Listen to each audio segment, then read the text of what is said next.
of God and his creatures. An annotated translation, with some abridgment, of the Summa contra Gentiles of Saint Thomas Aquinas, by Joseph Rickaby, S.J. Book 1. Chapter 1, The Function of the Wise Man. My mouth shall discuss truth, and my lips shall detest the ungodly. Proverbiae 7. According to established popular usage, which the philosopher considers should be our guide in the naming of things, they are called "wise who put things in their right 1. Order and control them well." Now, in all things that are to be controlled and put in order to an end, the measure of control and order must be taken from the end in view, and the proper end of everything is something good.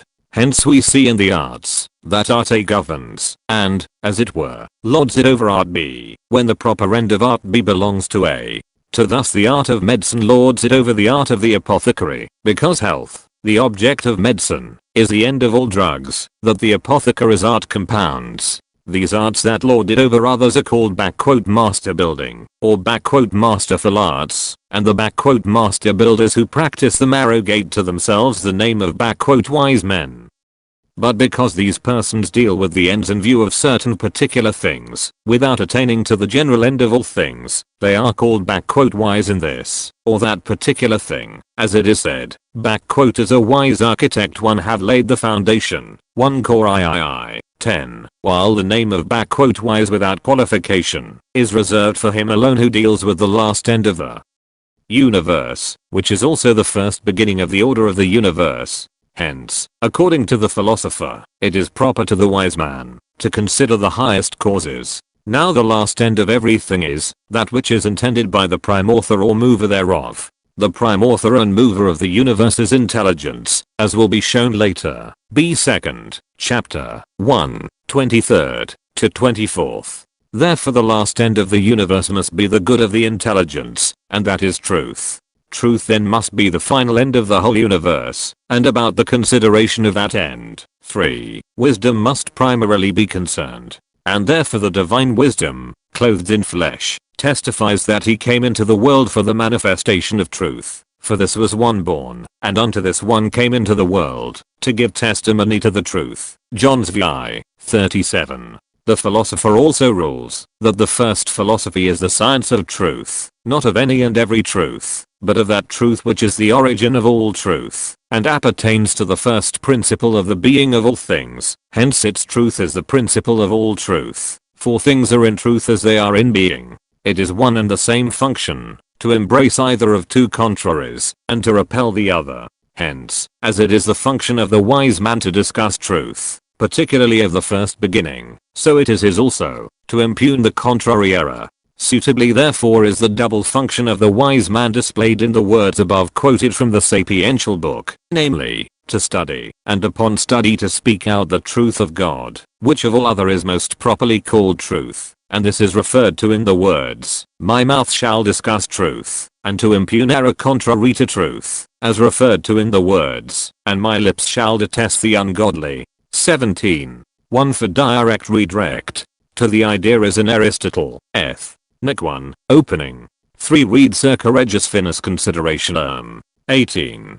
Chapter 2, of the author's purpose. Of all human pursuits, the pursuit of wisdom is the more perfect, the more sublime, the more useful, and the more agreeable. The more perfect, because in so far as a man gives himself up to the pursuit of wisdom, to that extent he enjoys already some portion of true happiness. Blessed is the man that shall dwell in wisdom. Ecclesiv. 22. The more sublime, because thereby man comes closest to the likeness of God, who hath made all things in wisdom. PCIe. 24. The more useful, because by this same wisdom we arrive at the realm of immortality. The desire of wisdom shall lead to an everlasting kingdom. Wist v. 21. The more agreeable, because her conversation hath no bitterness, nor her company any weariness, but gladness and joy. Wist vie. 16. But unto accounts it is difficult to proceed against each particular error. First, because the sacrilegious utterances of our various erring opponents are not so well known to us as to enable us to find reasons, drawn from their own words, for the confutation of their errors, for such was the method of the ancient doctors, in confuting the errors of the Gentiles, whose tenets they were readily able to know, having either been Gentiles themselves, or at least having lived among Gentiles, and been instructed in their doctrines. Secondly, because some of them, as Mohammedans and pagans, do not agree with us in recognizing the authority of any scripture available for their conviction, as we can argue against the Jews from the Old Testament, and against heretics from the New. But these receive neither, hence it is necessary to have recourse to natural reason, which all are obliged to assent to, but in the things of God natural reason is often at a loss. 19. Chapter 3, that the truths which we confess concerning God fall under two modes or categories, because not every truth admits of the same mode of manifestation, and a well-educated man will expect exactness in every class of subject, according as the nature of the thing admits, as is very well remarked by the philosopher, F. Nicom 1, 1094b. We must first show what mode of proof is possible for the truth that we have now before us. The truths that we confess concerning God fall under two modes. Some things true of God are beyond all the competence of human reason, as that God is three and one. Other things there are to which even human reason can attain, as the existence and unity of God, which philosophers have proved to a demonstration under the guidance of the light of natural reason. That there are points of absolute intelligibility in God altogether beyond the compass of human reason, most manifestly appears. For since the leading principle of all knowledge of any given subject matter is an understanding of the thing's innermost being, or substance, according to the doctrine of the philosopher, that the essence is the principle of demonstration, it follows that the mode of our knowledge of the substance must be the mode of knowledge of whatever we know about the substance. Hence if the human understanding comprehends the substance of anything, as of a stone or triangle, none of the points of intelligibility about that thing will exceed the capacity of human reason.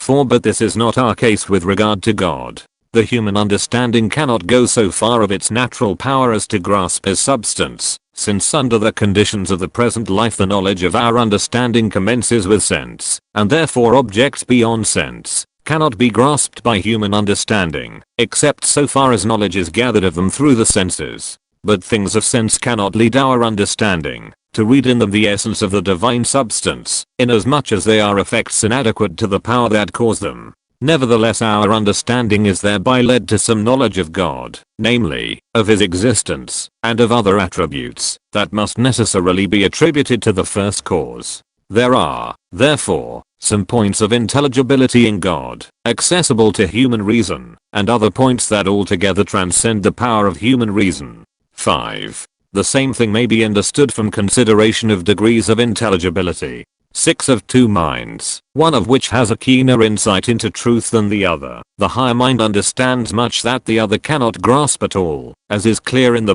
plain man, in Rustico, who can in no way grasp the subtle theories of philosophy. Now the intellect of an angel excels that of a man more than the intellect of the ablest philosopher excels that of the plainest of plain men. Rudis immediati. The angel has a higher standpoint in creation than man as a basis of his knowledge of God, inasmuch as the substance of the angel, whereby he is led to know God by a process of natural knowledge, is nobler and more excellent than the things of sense, and even than the soul itself, whereby the human mind rises to the knowledge of God.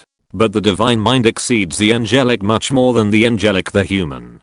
For the divine mind of its own comprehensiveness covers the whole extent of its substance, and therefore perfectly understands its own essence, and knows all that is knowable about itself. But an angel of his natural knowledge does not know the essence of God, because the angel's own 20. Substance, whereby it is led to a knowledge of God, is an effect inadequate to the power of the cause that created it. Hence not all things that God understands in himself can be grasped by the natural knowledge of an angel, nor is human reason competent to take in all that an angel understands of his own natural ability. As therefore it would be the height of madness in a plain man to declare a philosopher's propositions false, because he could not understand them, so and much more would a man show exceeding folly, if he suspected of falsehood a divine revelation given by the ministry of angels, on the mere ground that it was beyond the investigation of reason. 7. The same thing manifestly appears from the incapacity which we daily experience in the observation of nature. We are ignorant of very many properties of the things of sense, and of the properties that our senses do apprehend. In most cases we cannot perfectly discover the reason Much more is it beyond the competence of human reason to investigate all the points of intelligibility in that supreme excellent and transcendent substance of God. Consonant with this is the saying of the philosopher, that as the eyes of bats are to the light of the sun, so is the intelligence of our soul to the things most manifest by nature. Aristotle, Metaphysics 1, minimum L. To this truth Holy Scripture also bears testimony.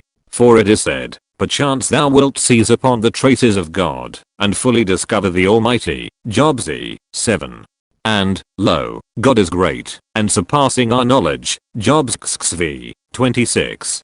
And, we know in part, 1 Cor. ie. 9. Not everything, therefore, that is said of God, even though it be beyond the power of reason to investigate, is at once to be rejected as false. For Kant's distinction between understanding and reason is not to be looked for in St. Thomas, nor in his translator.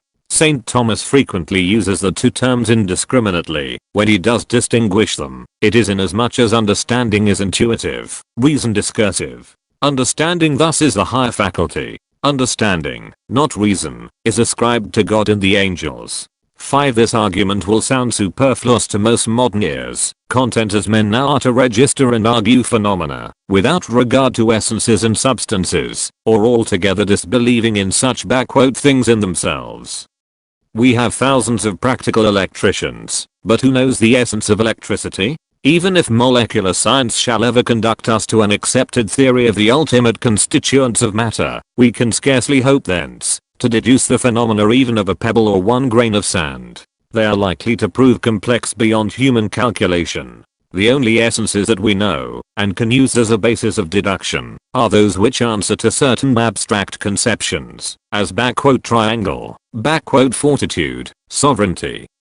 Starting with implicit confidence in the dicta of Aristotle, and lightly landing in conclusions by a priori methods, medieval philosophers generally had no idea of the vast complexity of nature, and of their own ignorance of physics. We know more physics than they did, and we know our own ignorance better. We stand stupefied and bewildered before the intricacy and vastness of nature. And if nature is so far unknowable to us, how must God transcend our knowledge? This St. Thomas recognizes, b. 4th, chapter 1. Not the mystery an.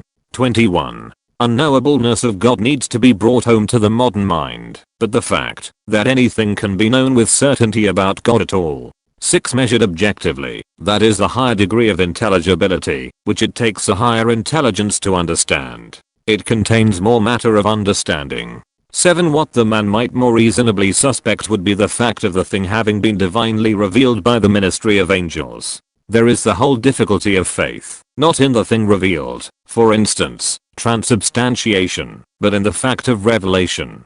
22. Chapter 4, that it is an advantage for the truths of God, known by natural reason, to be proposed to men, to be believed on faith. If a truth of this nature were left to the sole inquiry of reason, 3 disadvantages would follow. 1 is that the knowledge of God would be confined to few. The discovery of truth is the fruit of studious inquiry. From this very many are hindered. Some are hindered by a constitutional unfitness, their natures being ill-disposed to the acquisition of knowledge. They could never arrive by study to the highest grade of human knowledge, which consists in the knowledge of God. Others are hindered by the needs of business and the ties of the management of property. There must be in human society some men devoted to temporal affairs. These could not possibly spend time enough in the learned lessons of speculative inquiry to arrive at the highest point of human inquiry, the knowledge of God. Some again are hindered by sloth. The knowledge of the truths that reason can investigate concerning God presupposes much previous knowledge. Indeed, almost the entire study of philosophy is directed to the knowledge of God. Hence, of all parts of philosophy, that part stands over to be learned last, which consists of metaphysics dealing with points of divinity. 8. Thus, only with great labor of study is it possible to arrive at the searching out of the aforesaid truth, and this labor few are willing to undergo for sheer love of knowledge. Another disadvantage is that such as did arrive at the knowledge or discovery of the aforesaid truth would take a long time over it, on account of the profundity of such truth, and the many prerequisites to the study, and also because in youth and early manhood, the soul, tossed to and fro on the waves of passion, is not fit for the study of such high truth. Only in settled age does the soul become prudent and scientific.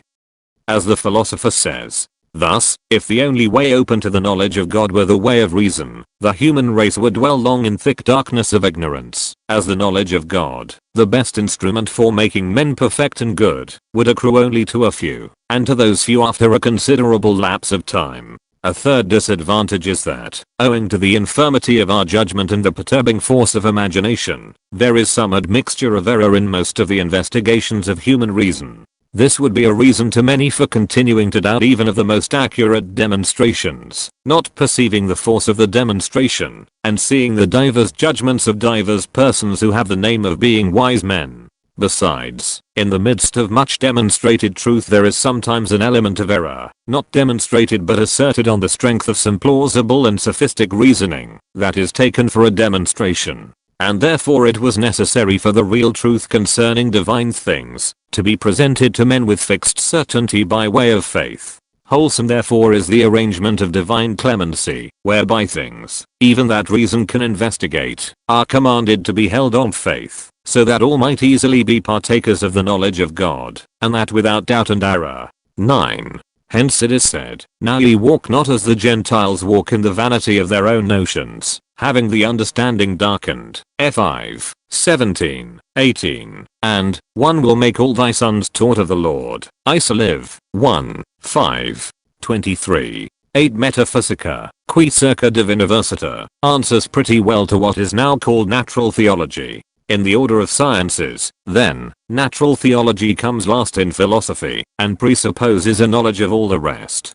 Ethics therefore do not presuppose natural theology, but are presupposed by it. It follows that ethical conclusions should be first reached by ethical reasonings, not by theological. This point is further explained in My Ethics and Natural Law, pages 123 to 125. 9. It is true, absolutely speaking, that, without revelation, mankind might take their theology on trust from philosophers, relying for their spirituality upon philosophic experts, as upon legal experts for the maintenance of their proprietary rights. But then we should expect of the providence of God a greater concord of religious views among philosophers than at present obtains. Philosophy, were she our sole guide, should not be permitted to say and unsay. 24. Chapter 5, that it is an advantage for things that cannot be searched out by reason, to be proposed as tenets of faith. Some may possibly think that points which reason is unable to investigate, ought not to be proposed to man to believe, since divine wisdom provides for every being according to the measure of its nature, and therefore we must show the necessity of things even that transcend reason being proposed by God to man for his belief. 1. One proof is this. No one strives with any earnestness of desire after anything, unless it be known to him beforehand.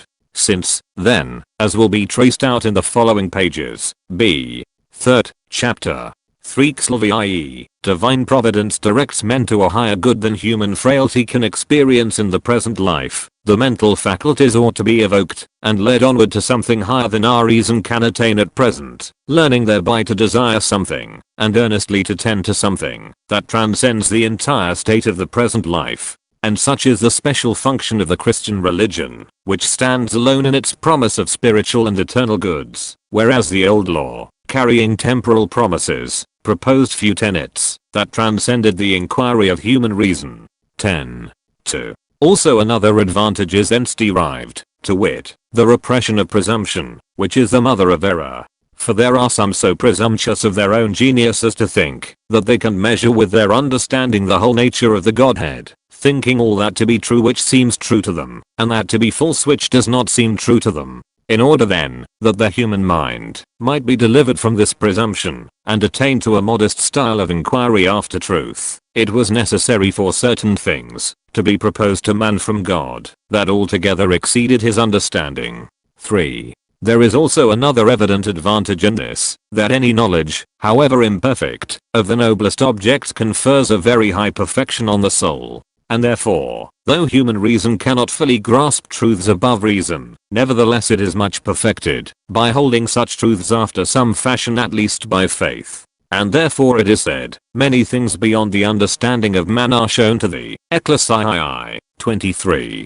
And, the things that are of God, none knoweth but the Spirit of God, but to us God hath revealed them through his Spirit. 1 Cor 10, 11. 10 Compare Vatican Council, Sess 2, Cap 2, though it is due to divine revelation that truths of God, in themselves not inaccessible to human reason, in the present condition of mankind can be known by all readily, with firm certitude, and without admixture of error, still not on that account, is revelation to be called absolutely necessary, but because God in his infinite goodness, has destined man to a supernatural end.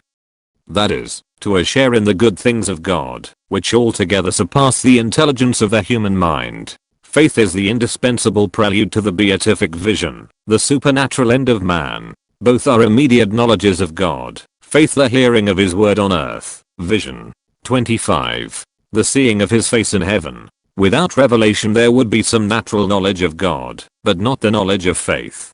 26. Chapter 6. That there is no light-mindedness in assenting to truths of faith, although they are above reason. The divine wisdom, that knows all things most fully, has deigned to reveal these her secrets to men, and in proof of them has displayed works beyond the competence of all natural powers, in the wonderful cure of diseases, in the raising of the dead, and what is more wonderful still, in such inspiration of human minds as that simple and ignorant persons, filled with the gift of the Holy Ghost, have gained in an instant the height of wisdom and eloquence. 11 By force of the aforesaid proof, without violence of arms, without promise of pleasures, and, most wonderful thing of all, in the midst of the violence of persecutors, a countless multitude, not only of the uneducated, but of the wisest men, flock to the Christian faith, wherein doctrines are preached that transcend all human understanding, pleasures of sense are restrained, and a contempt is taught of all worldly possessions.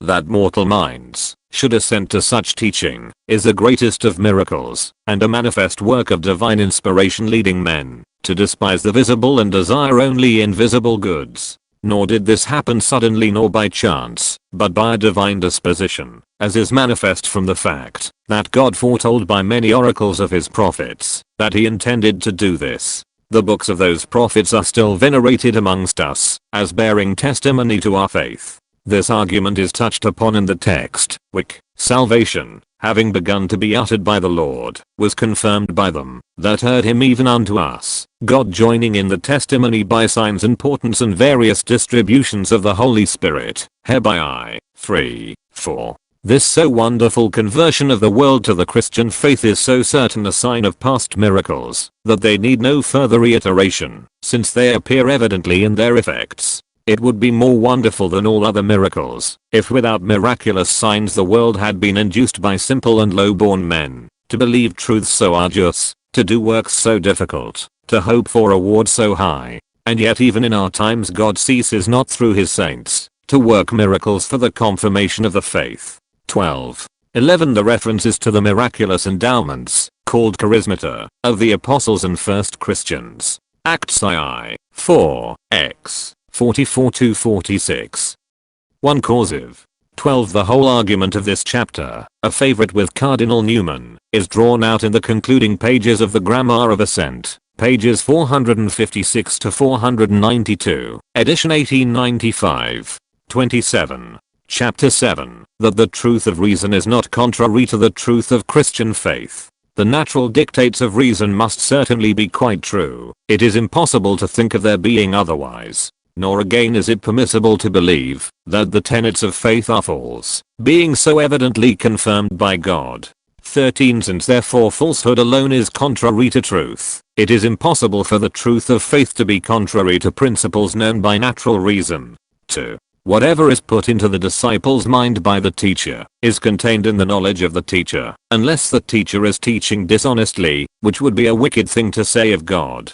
But the knowledge of principles naturally known, is put into us by God, seeing that God himself is the author of our nature. Therefore these principles also are contained in the divine wisdom. Whatever therefore is contrary to these principles is contrary to divine wisdom, and cannot be of God. 3. Contrary reasons fetter our intellect fast, so that it cannot proceed to the knowledge of the truth. If therefore contrary informations were sent us by God, our intellect would be thereby hindered from knowledge of the truth, but such hindrance cannot be of God. 4. What is natural cannot be changed while nature remains. 14 But contrary opinions cannot be in the same mind at the same time, therefore no opinion or belief is sent to man from God, contrary to natural knowledge. And therefore the apostle says, the word is near in thy heart, and in thy mouth, that is, the word of faith which we preach, Romans 8. But because it surpasses reason it is counted by some as contrary to reason, which cannot be.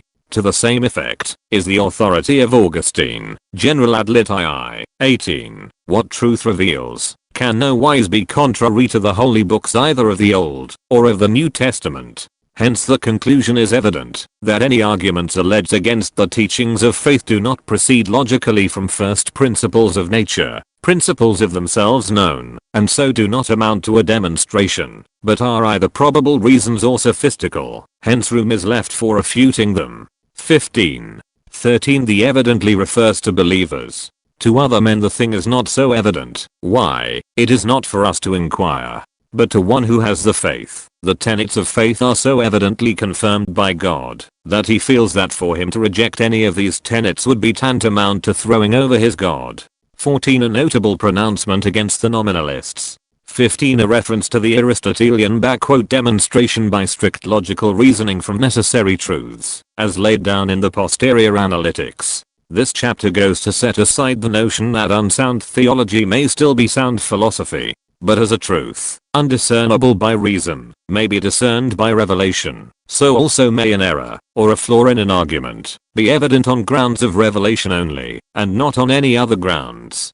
28. Where the argument is complicated, and the matter removed from everyday experience, as in many Old Testament difficulties.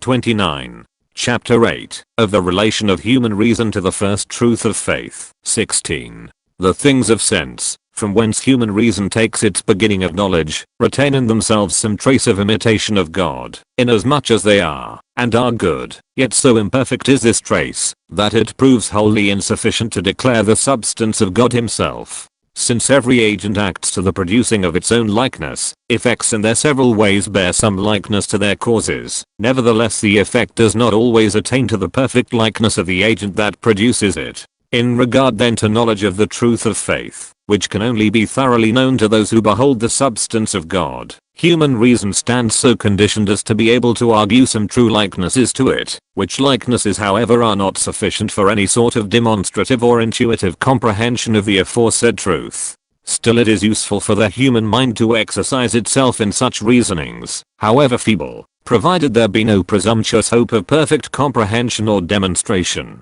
With this view the authority of Hilary agrees, who says, De Trinitate, II, 10, speaking of such truth, in this belief start, run, persist, and though one know that you will not reach the goal, still one shall congratulate you as one see you making progress. But intrude not into that sanctuary, and plunge not into the mystery of infinite truth. Entertain no presumptuous hope of comprehending the height of intelligence, but understand that it is incomprehensible. 16 The first truth of faith is God, not only that he is, his existence, but also what he is, his essential nature. 30. Chapter 9, the order and mode of procedure in this work. There is then a twofold sort of truth in things divine for the wise man to study, one that can be attained by rational inquiry, another that transcends all the industry of reason. This truth of things divine one do not call twofold on the part of God, who is one simple truth, but on the part of our knowledge, as our cognitive faculty has different aptitudes for the knowledge of divine things. To the declaration therefore of the first sort of truth we must proceed by demonstrative reasons that may serve to convince the adversary. But because such reasons are not forthcoming for truth of the second sort, our aim ought not to be to convince the adversary by reasons, but to refute his reasonings against the truth, which we may hope to do, since natural reason cannot be contrary to the truth of faith. The special mode of refutation to be employed against an opponent of this second sort of truth is by alleging the authority of scripture confirmed from heaven by miracles. There are however some probable reasons available for the declaration of this truth, to the exercise and consolation of the faithful, but not to the convincing of opponents, because the mere insufficiency of such reasoning would rather confirm them in their error, they thinking that we assented to the truth of faith for reasons so weak. 17. According then to the manner indicated we will bend our endeavor, first, to the manifestation of that truth which faith professes, and reason searches out, alleging reasons demonstrative and probable, some of which we have gathered from the books of philosophers and saints, for the establishment of the truth and the confutation of the opponent.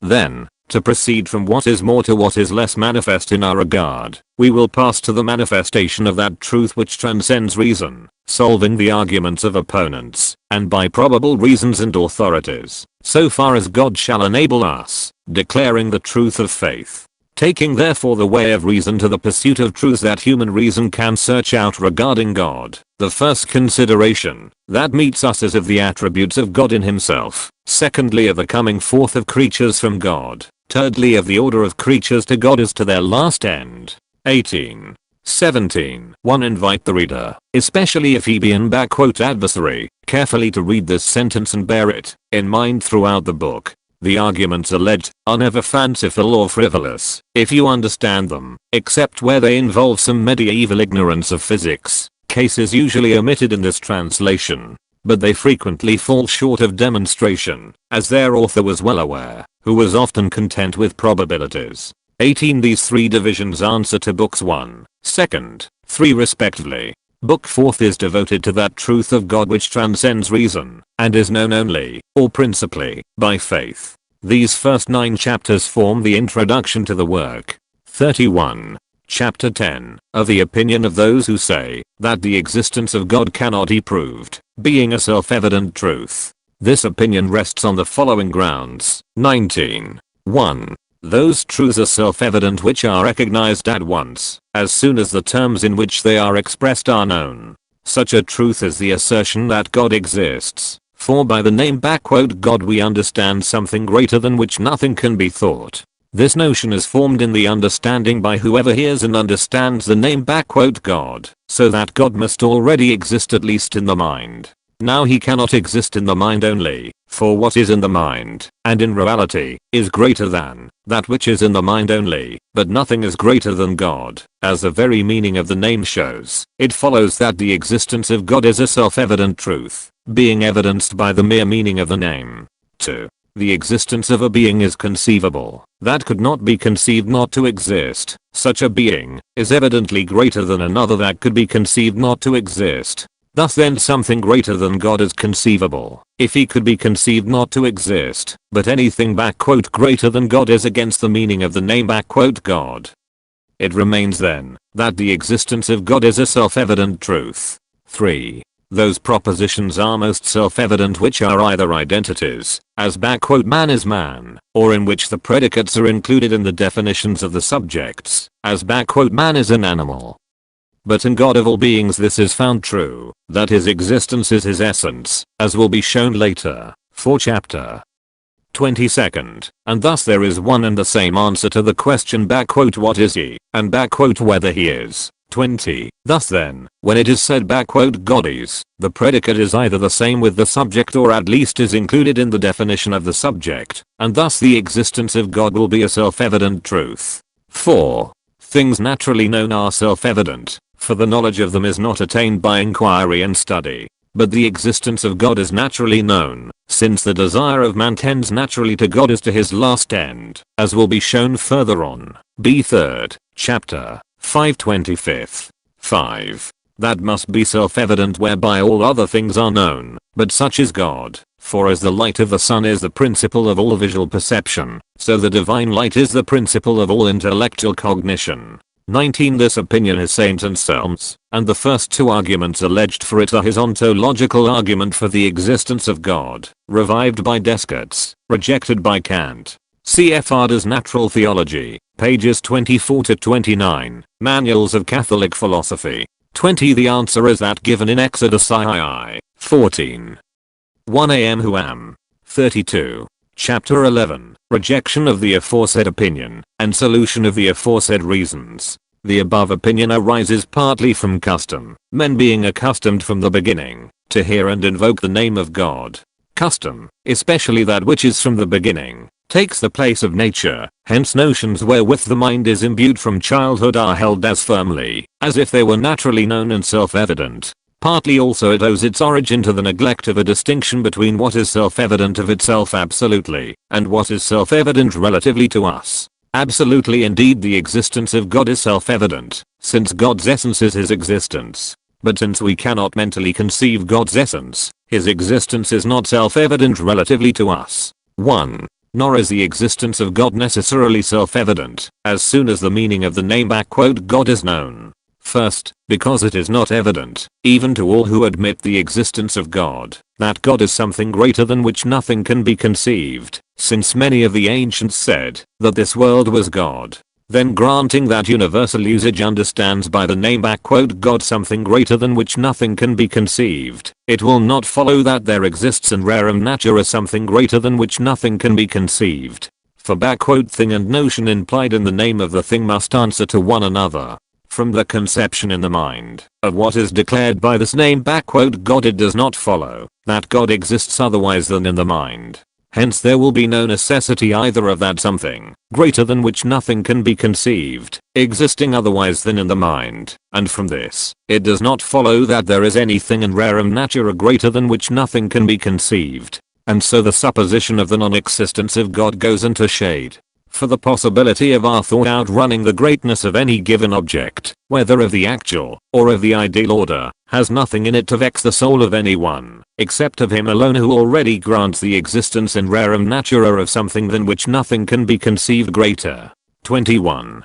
2. Nor is it necessary for something greater than God to be conceivable, if his non-existence is conceivable. For the possibility of conceiving him not to exist does not arise from the imperfection or uncertainty of his being, since his being is of itself most manifest, but from the infirmity of our understanding, which cannot discern him as he is of himself, but only by the effects which he produces, and so it is brought, by reasoning to the knowledge of him. 3. As it is self-evident to us that the whole is greater than its part, so the existence of God is most self-evident to them that see the divine essence, inasmuch as his essence is his existence. But because we cannot see his essence, we are brought to the knowledge of his existence, not by what he is in himself, but by the effects which he works.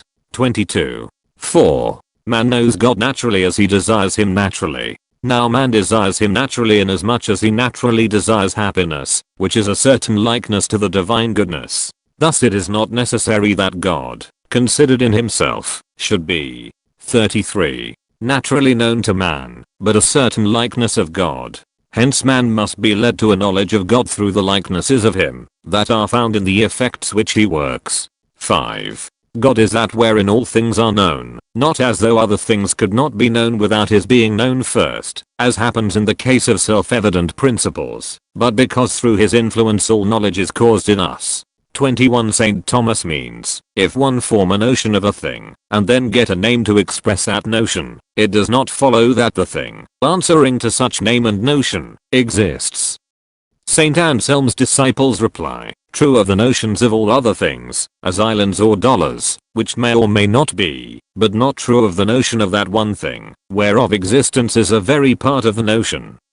In other words, whereas St. Thomas denies the lawfulness of the transition from the ideal to the actual order, they maintain that the transition is lawful, in arguing the existence of that one being, who is the actuality of all that is ideal. But is such actuality possible? It is conceivable, therefore possible. It may be conceivable, only because it is conceived inadequately, without insight into the inconsistencies which it involves.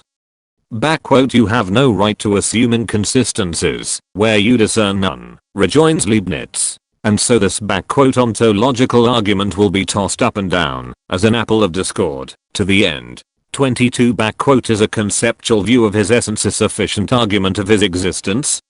That is the question which St. Anselm raises. 34. Chapter 12. Of the opinion of those who say that the existence of God is a tenet of faith alone, and cannot be demonstrated. The falseness of this opinion is shown to us as well by the art of demonstration, which teaches us to argue causes from effects, as also by the order of the sciences, For if there be no knowable substance above sensible substances, there will be no science above physical science, as also by the efforts of philosophers, directed to the proof of the existence of God, as also by apostolic truth asserting, the invisible things of God are clearly seen, being understood by the things that are made. Rom 1, 20, 23. The axiom that in God essence and existence are the same is to be understood of the existence whereby God subsists in himself, the manner of which is unknown to us, as also is his essence, not of the existence which signifies an affirmative judgment of the understanding. For in the form of such affirmative judgment the fact that there is a God falls under demonstration, as our mind is led by demonstrative reasons to form such a proposition declaratory of the existence of God. 24. In the reasonings whereby the existence of God is demonstrated, it is not necessary to assume for a premise the essence or quiddity, 25, of God, but instead of the quiddity the effect is taken for a premise, as is done in demonstrations a posteriori from effect to cause. All the names of God are imposed either on the principle of denying of God himself certain effects of his power, or from some habitude of God towards those effects. 26. Although God transcends sense and the objects of sense, nevertheless sensible effects are the basis of our demonstration of the existence of God. Thus the origin of our own knowledge is in sense, even of things that transcend sense. 23 is also by the Vatican Council defining, if anyone says that the one and true God, our Creator and Lord, cannot be known with certitude by the natural light of reason through the things that are made, let him be anathema. Says 3, Can 1, de revel. 24. Compositionem intellectus. In the language of the schoolman, componere et dividere, to put together, or put asunder notions, means to make judgments, affirmative and negative. 25. Quiddity, quidditus, the answer to the question quid est, what is the thing essentially. 26. Uncreated, as a name of God, would be an example of the first, Father, of the second. 35. Chapter 13, Reasons in proof of the existence of God. We will put first the reasons by which Aristotle proceeds to prove the existence of God from the consideration of motion as follows. Everything that is in motion is put and kept in motion by some other thing. It is evident to sense that there are beings in motion, or thing is in motion, because something else puts and keeps it in motion. That mover therefore either is itself in motion or not. If it is not in motion, our point is gained which we propose to prove, namely, that we must posit something which moves other things without being itself in motion, and this we call God. But if the mover is itself in motion, then it is moved by some other mover. Either then we have to go on to infinity, or we must come to some mover which is motionless, but it is impossible to go on to infinity, therefore we must posit some motionless prime mover. In this argument there are two propositions to be proved, that everything which is in motion is put and kept in motion by something else, and that in the series of movers and things moved it is impossible to go on to infinity. 27. The philosopher also goes about in another way, to show that it is impossible to proceed to infinity in the series of efficient causes, but we must come to one first cause, and this we call God. The way is more or less as follows. In every series of efficient causes, the first term is cause of the intermediate, and the intermediate is cause of the last. But if in efficient causes there is a process to infinity, none of the causes will be the first, therefore all the others will be taken away which are intermediate. But that is manifestly not the case, therefore we must posit the existence of some first efficient cause, which is God. 28. Another argument is brought by St. John Damascene, defid. Authored 1. 3. Thus, it is impossible for things contrary and discordant to fall into one harmonious order always, or for the most part, except under some one guidance, assigning to each and all a tendency to a fixed end. But in the world we see things of different natures falling into harmonious order, not rarely and fortuitously, but always or for the most part. Therefore there must be some power by whose providence the world is governed, and that we call God. 29. 27. One refrained from translating the rest of this lengthy argument, based upon the treacherous foundation of Aristotelian physics. See Aristotle, Physics, VI, VIE Metaphysics, Z. 7. Whoever will derive an argument for the divine existence from the mechanism of the heavens must take his principles from Newton, not from Aristotle. Besides motion he must take account of force and energy, not to say of cosmic evolution.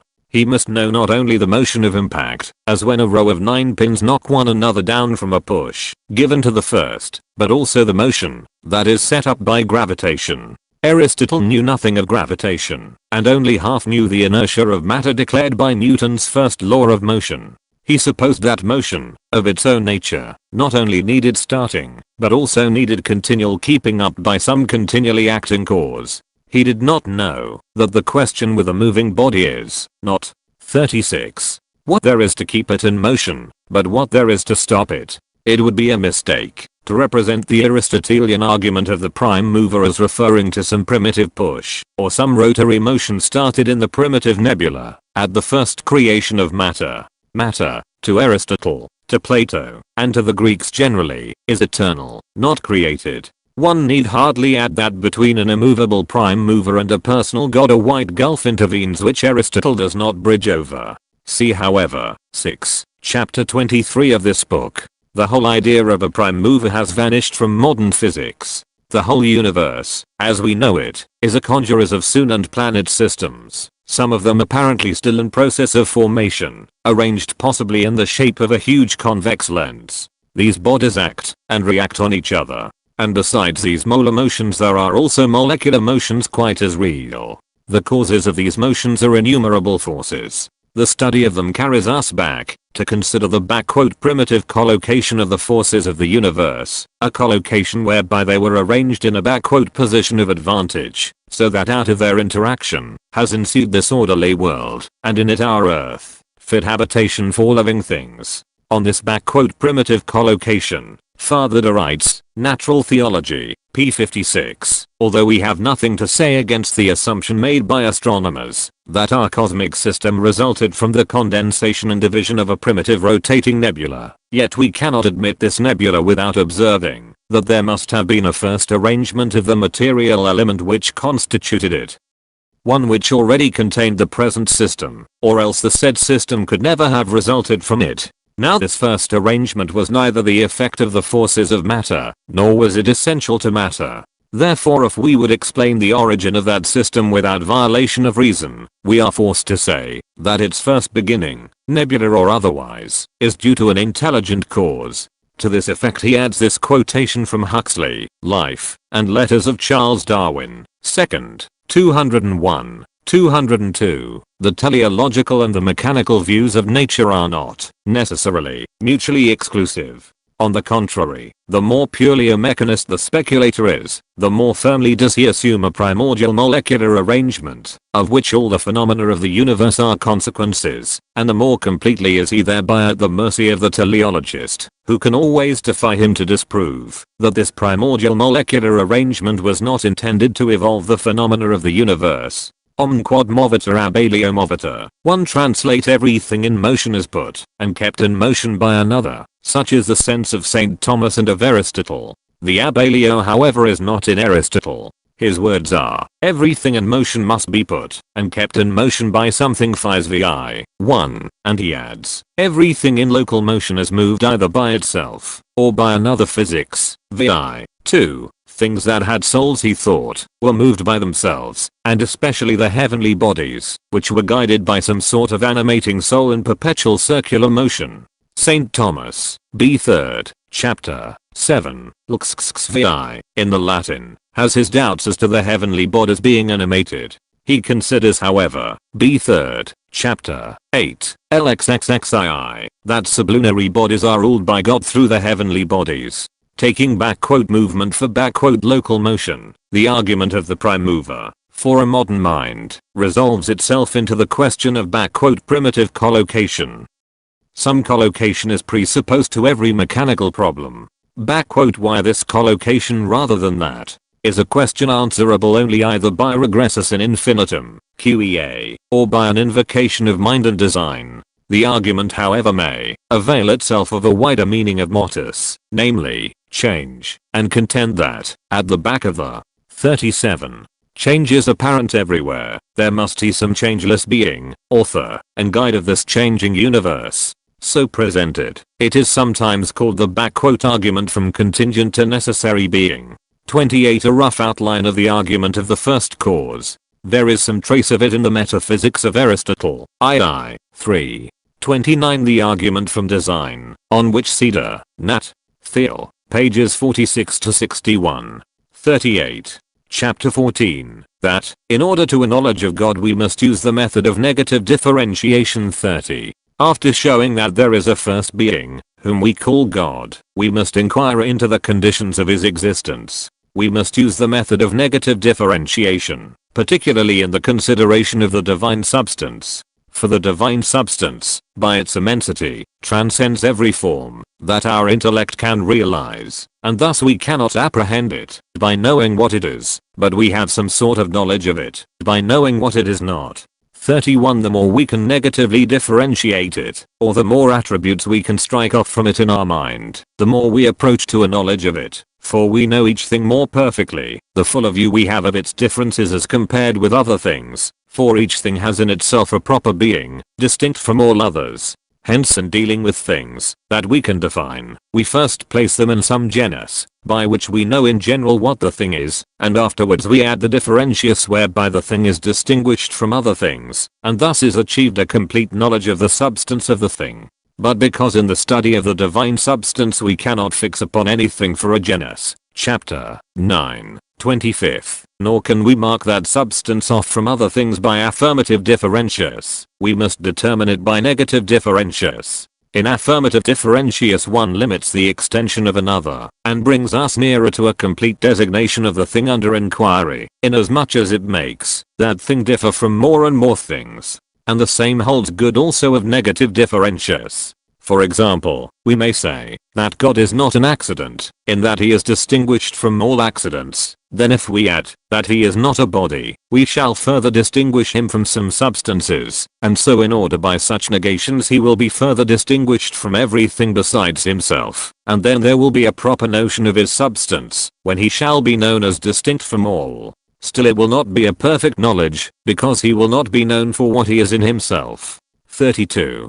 To proceed therefore in the knowledge of God by way of negative differentiation, let us take as a principle what has been shown in a previous chapter, that God is altogether immovable, which is confirmed also by the authority of Holy Scripture. For it is said, 1 am the Lord and change not, Malachi 6, with whom there is no change, James 1, 17, God is not as man, that he should change, Nums xie, 19, 33. 30.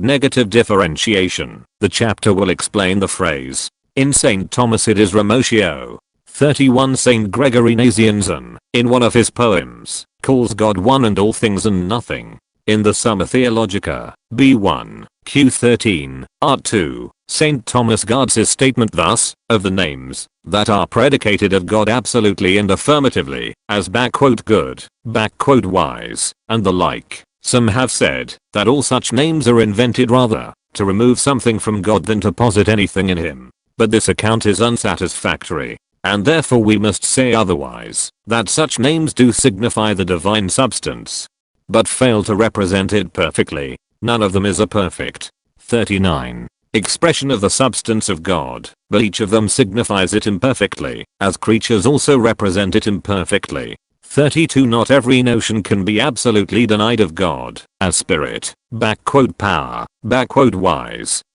just.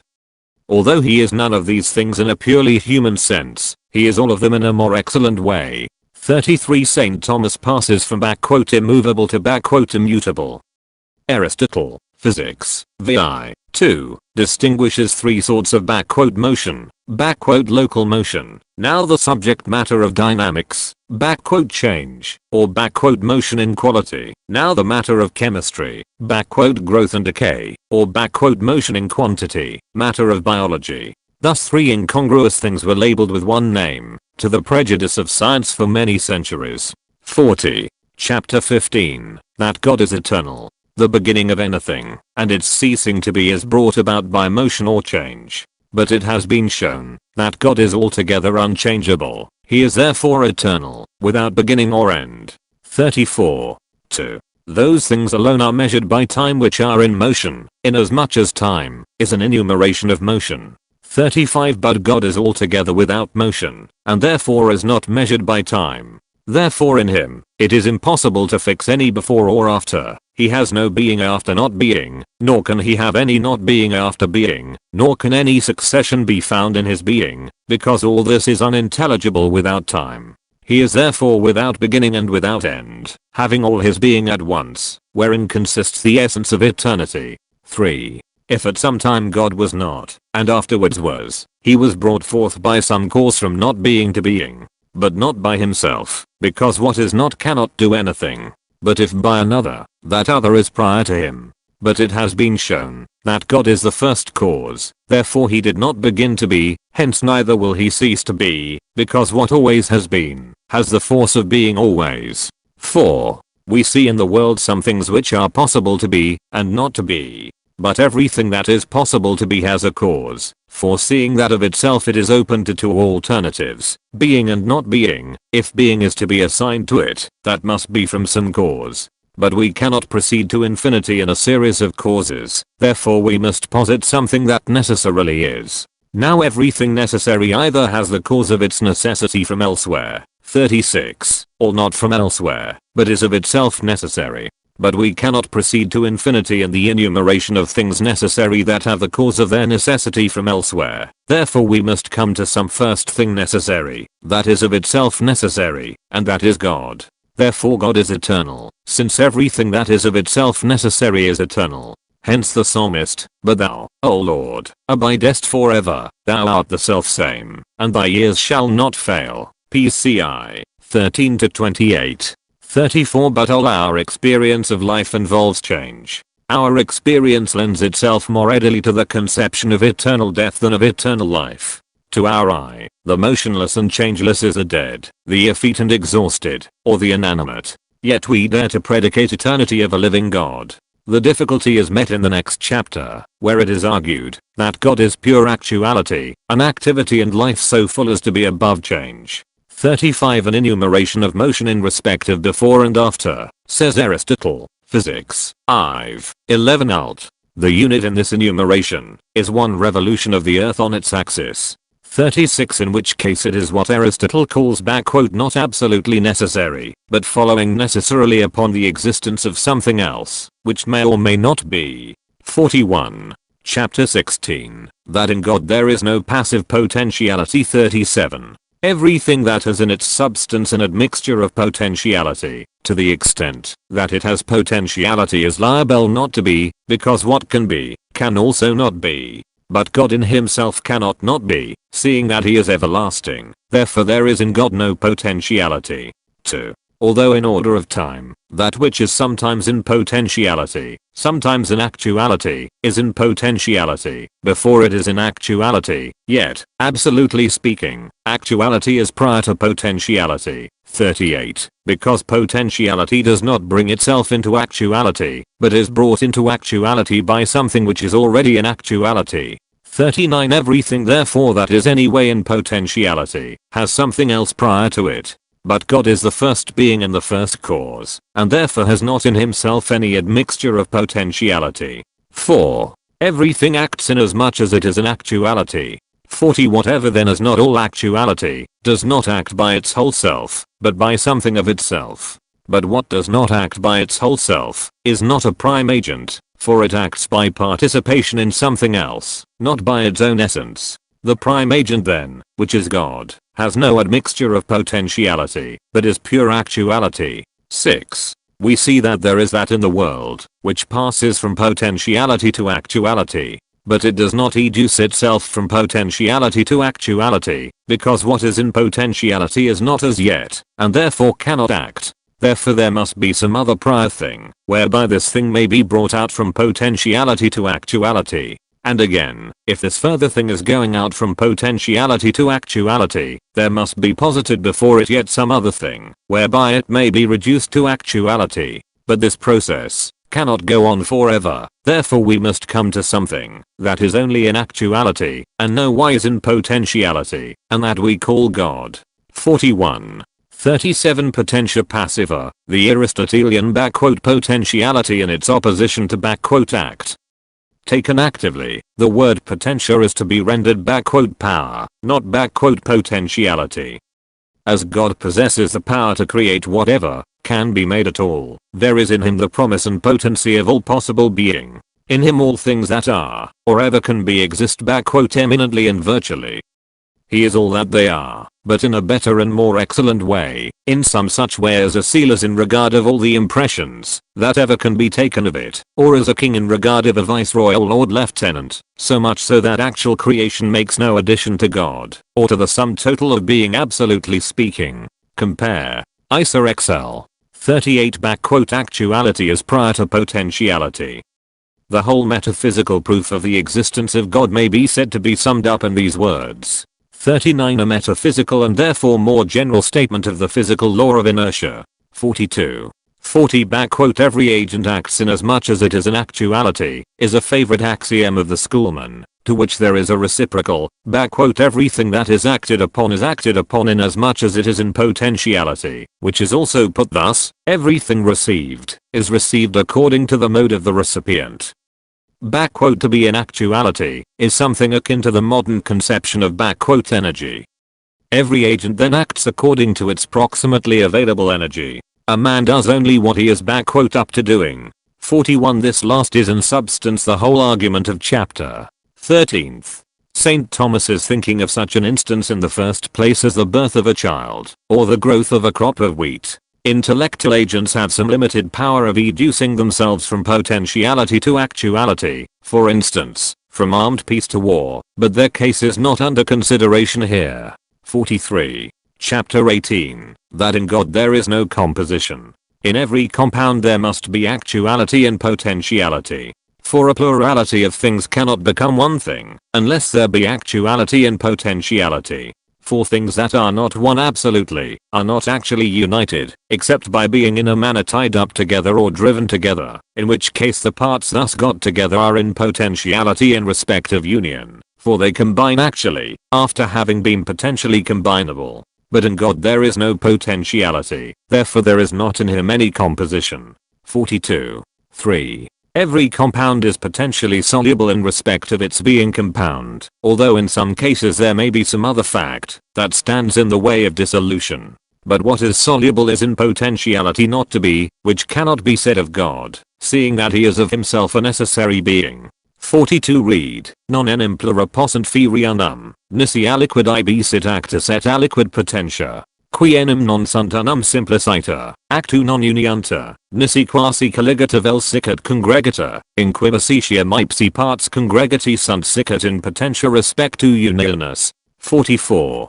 Chapter 20. That God is incorporeal. Every corporeal thing, being extended, is compound and has parts. But God is not compound, therefore he is not anything corporeal. 5. According to the order of objects is the order and distinction of powers, therefore above all sensible objects there is some intelligible object, existing in the nature of things. But every corporeal thing existing in nature is sensible, therefore there is determinable above all corporeal things something nobler than they. If therefore God is corporeal, he is not the first and greatest being. 43. With this demonstrated truth divine authority also agrees. For it is said, God is a spirit, John 5:24, to the King of ages, immortal, invisible, only God, 1 Tim 1:17. The invisible things of God are understood and discerned by the things that are made, Rom 1:29.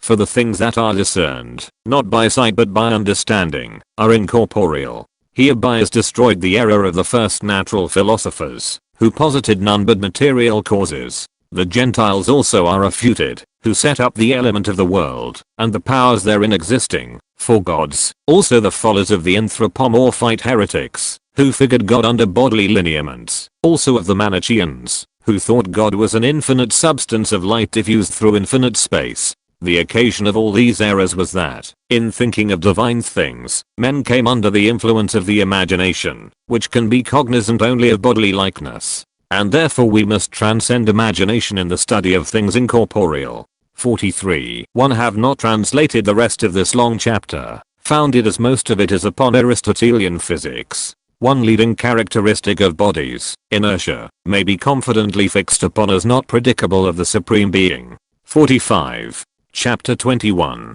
That God is his own essence. 44. In everything that is not its own essence, quiddity, or nature, there must be some composition. For since in everything its own essence is contained, if in anything there were contained nothing but its essence, the whole of that thing would be its essence, and so itself would be its own essence. If then anything is not its own essence, there must be something in that thing besides its essence, and so there must be in it composition. Hence also the essence in compound things is spoken of as a part, as humanity in man. But it has been shown that in God there is no composition. God therefore is his own essence. 2. That alone is reckoned to be beyond the essence of a thing, which does not enter into its definition, for the definition declares what the thing essentially is. But the accidents of a thing are the only points about it which fall not within the definition. Therefore the accidents are the only points about a thing besides its essence. But in God there are no accidents, as will be shown, chapter 10, 23rd. Therefore there is nothing in him besides his essence. 3. The forms that are not predicable of subsistent things, whether in the universal, or in the singular, are forms that do not of themselves subsist singly, individualized in themselves. It is not said that Socrates or man or animal is whiteness, because whiteness is not anything subsisting singly in itself, but is individualized by the substance in which it exists. Also the essences or quiddities of genera or species are individualized according to the definite matter of this or that individual, although the generic or specific quiddity includes form and matter in general. Hence it is not said that Socrates or man is humanity, but the divine essence is something existing singly by itself, and individualized in itself, as will be shown. 11 chapter XLII. The divine essence therefore is predicated of God in such a way, that it can be said, God is his own essence. 45. 44. That is to say, whatever God is, he essentially is, which cannot be said of man, for there are many things in, and about every man over, and above what is essential to his being man. 45. Humanity is not man, but deity is God. In every man, besides his humanity, or specific nature, there are his individual characteristics, accidentia individuantia. God is not made up of a specific nature with individual characteristics. 46. Chapter 22. That in God existence and essence is the same. 46. It has been shown above, chapter 12, 15th. N4, that there is an existence which of itself necessarily is, and that is God. If this existence, which necessarily is contained in some essence not identical with it, then either it is dissonant, and at variance with that essence, as subsistent existence is at variance with the essence of whiteness, or it is consonant with and akin to that essence, as existence in something other than itself is consonant with whiteness.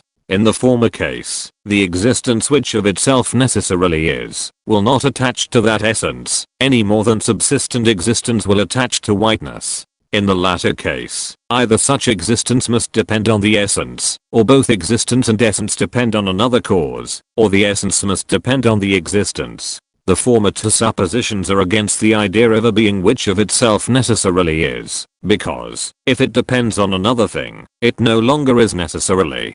From the third supposition it follows that that essence is accidental and adventitious to the thing which of itself necessarily is, because all that follows upon the being of a thing is accidental to it, and thus the supposed essence will not be the essence at all. God therefore has no essence, that is not his existence.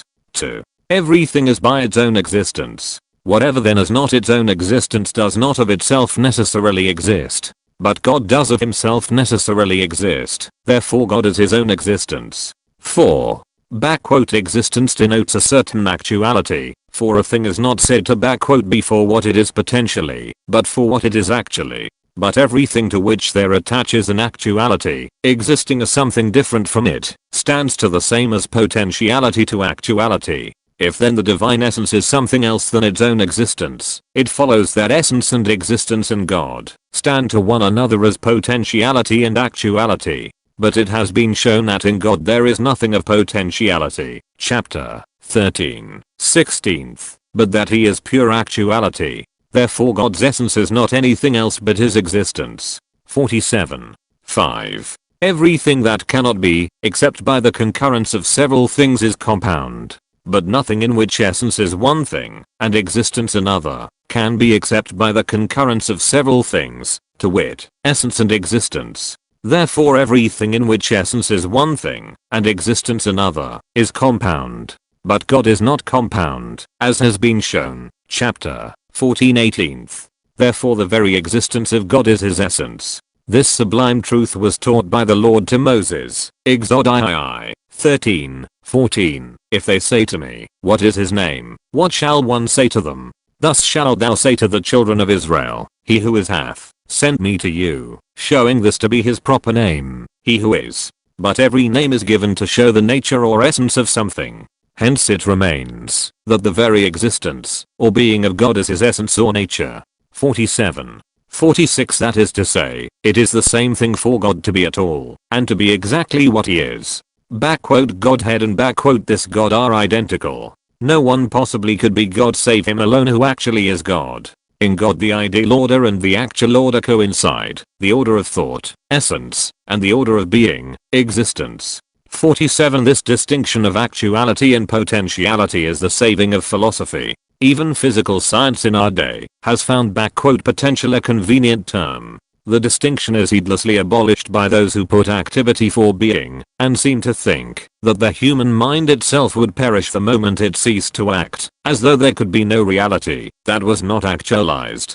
But perfect actuality can be nothing less than God, so that if actuality alone exists without potentiality, God alone exists. Nature by the institution of sleep teaches us to distinguish the potential from the actual. If mind may be dormant, and yet not cease to be, so may the objects of mind be dormant, unobserved by human sense, unpictured in human imagination, unrecalled in human memory, or even wholly out of the ken of human knowledge, and still really and truly be, as permanent possibilities of sensation or of cognition. This phrase of J.S. Miller's felicitous, if we remember, as he did not, that a permanent possibility is something raised above nothingness. Here then we have the confutation of idealism, of Berkeley and Kant and all their tribe.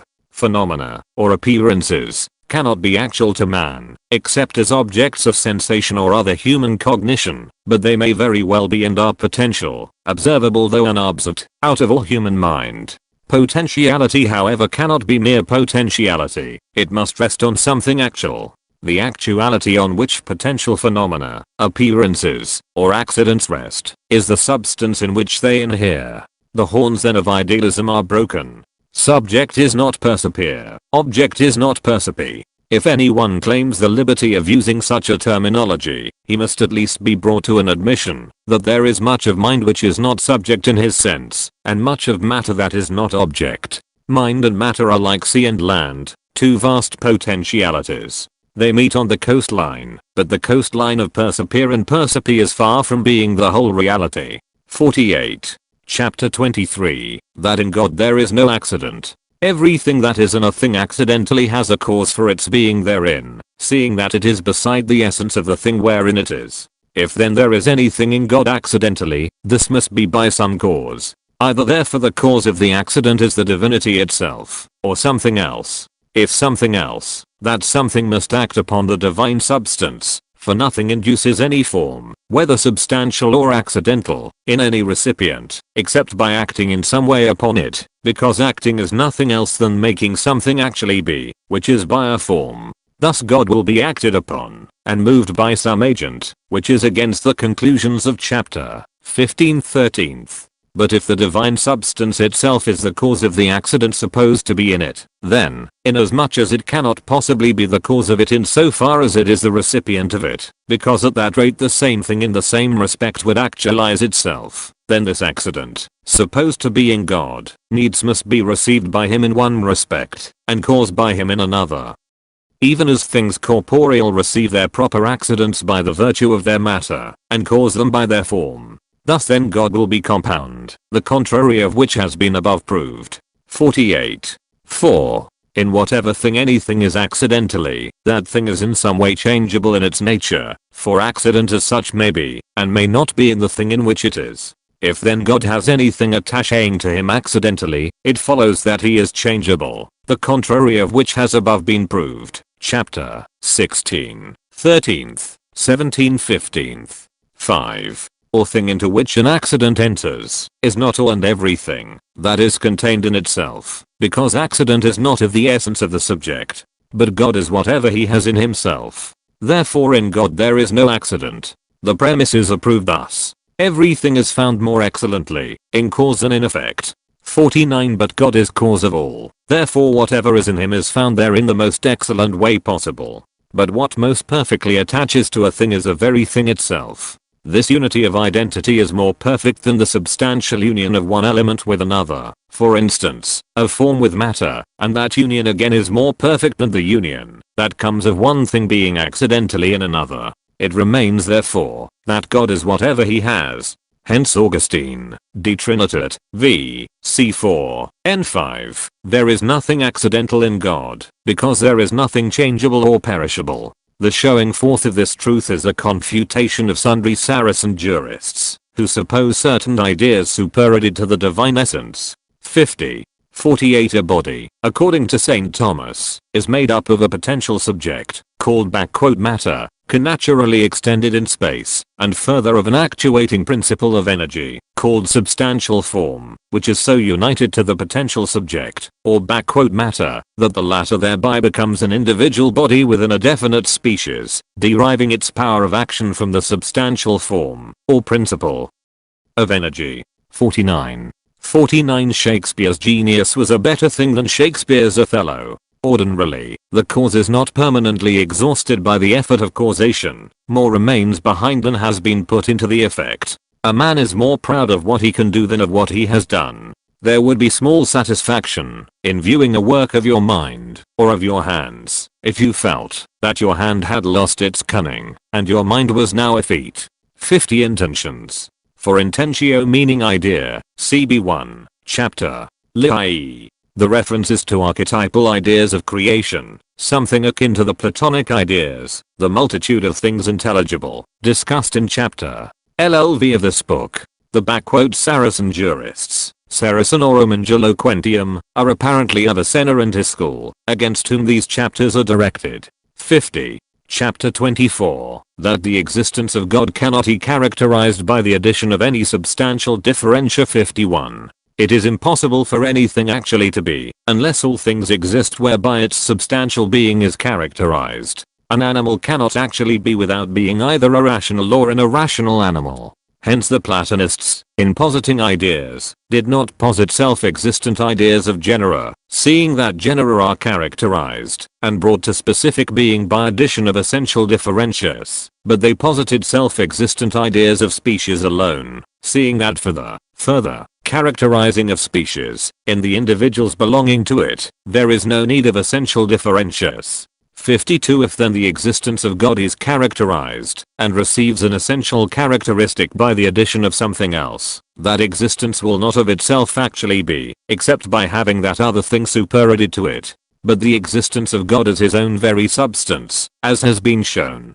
It would follow that the substance of God could not actually be, except by something supervening upon it, and thence the further conclusion would ensue, that the substance of God is not of itself necessarily existent, the contrary of which has been shown above, chapter 18, 15th, n4. 2. Everything that needs something superadded to enable it to be, is in potentiality in respect of that addition. Now the divine substance is not in any way in potentiality, as has been shown, chapter 19, 16th, but God's own substance is God's own being. Therefore his existence cannot be characterized by any superadded substantial characteristic. 51 This and the next chapter go to show that the logical arrangement is inapplicable to God, by which genus and differentia together constitute the species or definition, as animal and rational make up man.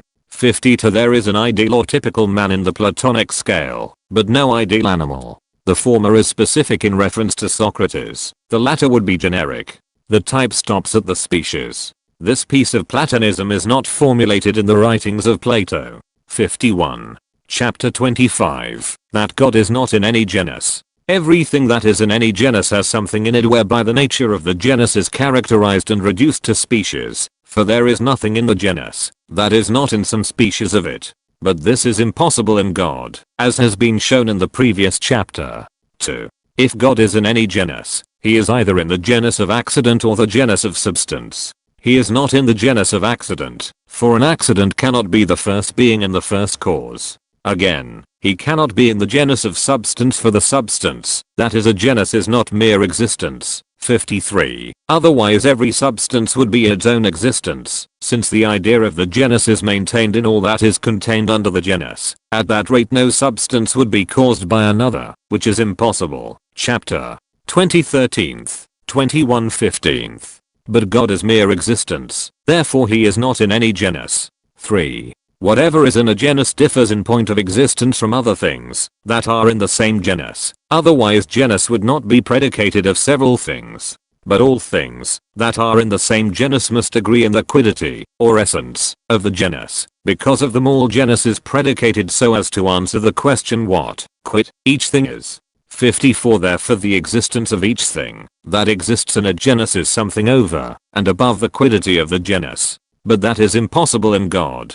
55. 4. Everything is placed in a genus by reason of its quiddity, but the quiddity of God is his own mere, full, existence. 56. Now a thing is not ranked in a genus on the score of mere, bare, existence, otherwise being, in the sense of mere, bare, existence, would be a genus. But that being, cannot be a genus is proved in this way. If being were a genus, some differentia would have to be found to reduce it to species. But no differentia participates in its genus.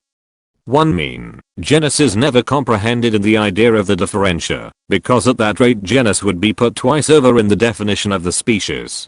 57. Differentia then must be something over and above what is understood in the idea of genus. Now nothing can be over and above what is understood by the idea of being, since being enters into the conceivability of all things whereof it is predicated, and thus can be limited by no differentia. 58. Hence it is also apparent that God cannot be defined, because every definition is by genus and differentius. It is apparent also that there can be no demonstration of God, except through some effect of his production, because the principle of demonstration is a definition of the thing defined. 59. 53. There is always an ambiguity in this term of mere existence, ipsum or totuine. Either it means ens abstractissimum, the thinnest and shallowest of concepts, denoting the barest removal from nothingness, or it is ens plenissimum, being that includes, virtually at least, all other being, as the Platonic autotokaion virtually includes all beauty. In this latter sense the term is predicable of God alone. In God mere existence means pure actuality. 52. 54. Quod est, to tienine, where quod is a clumsy equivalent for to. 55. God is mere and sheer existence, not existence modeled upon some quiddity. Chapter 22nd. In this study it should be borne in mind that essence represents the ideal order, existence the actual. God is the unity of essence and existence, of the ideal and the actual, the point at which the potential finally vanishes into the actual. In every existent being, under God, there is an admixture of potentiality. This is to be kept steadily in view, in bringing St. Thomas to bear upon Kant and Hegel. 56. If God and the creatures were included in one genus, the genus could not either full existence, plenissimum, of God, for that is not predicable of the creature. We should have to fall back upon the other meaning of ipsum, namely, bare existence, and upon that St. Thomas argues. 57. As if we took living for a differentia attachable to the genus animal, and so formed a species living animal. 58. Being means anything and everything that in any way is, and cannot all be said to be removed from the merest nothing. There is being in thought, conceptual, or ideal being, and there is being of thing, actually existent being. Being in this latter sense of what actually exists, cannot be a genus, because the whole apparatus of genus, species, and differentia belongs to the business of definition, and definition does not lay down actual existence, but ideal being, essentia. It is no part of the definition of a triangle to state that any such things as triangles do actually exist. Therefore we read in this chapter, N3, the existence of each thing that exists in a genus is something over and above the quiddity of the genus. In other words, existence lies outside every possible generic notion. Nor again can being in the sense of what is in thought be a genus, because such conceptual being penetrates and pervades the whole ideal order, to which genus, species, and differentia belong. It is the fundamental notion of the order, and appears everywhere, and therefore cannot be screened off as a genus. See Metaphysics in the Stonyhurst series of Manuals of Catholic Philosophy, pages 35 to 38. 59. God cannot be demonstrated in the Aristotelian sense, as truths are demonstrated in the exact sciences, notably mathematics. You can demonstrate in this sense nothing but what you thoroughly comprehend. 53. Chapter 26. That God is not the formal or abstract being of all things. Things are not distinguished from one another in so far as they all have being, because in this they all agree. If therefore things do differ from one another, either "being itself must be specified by certain added differentias, so that different things have a different specific being, or things must differ in this, that "being itself attaches to specifically different natures." The first alternative is impossible, because no addition can be made to "being" in the way that differentia is added to genus, as has been said, chapter 20 to 25, N4. It remains therefore that things differ, in that they have different natures, to which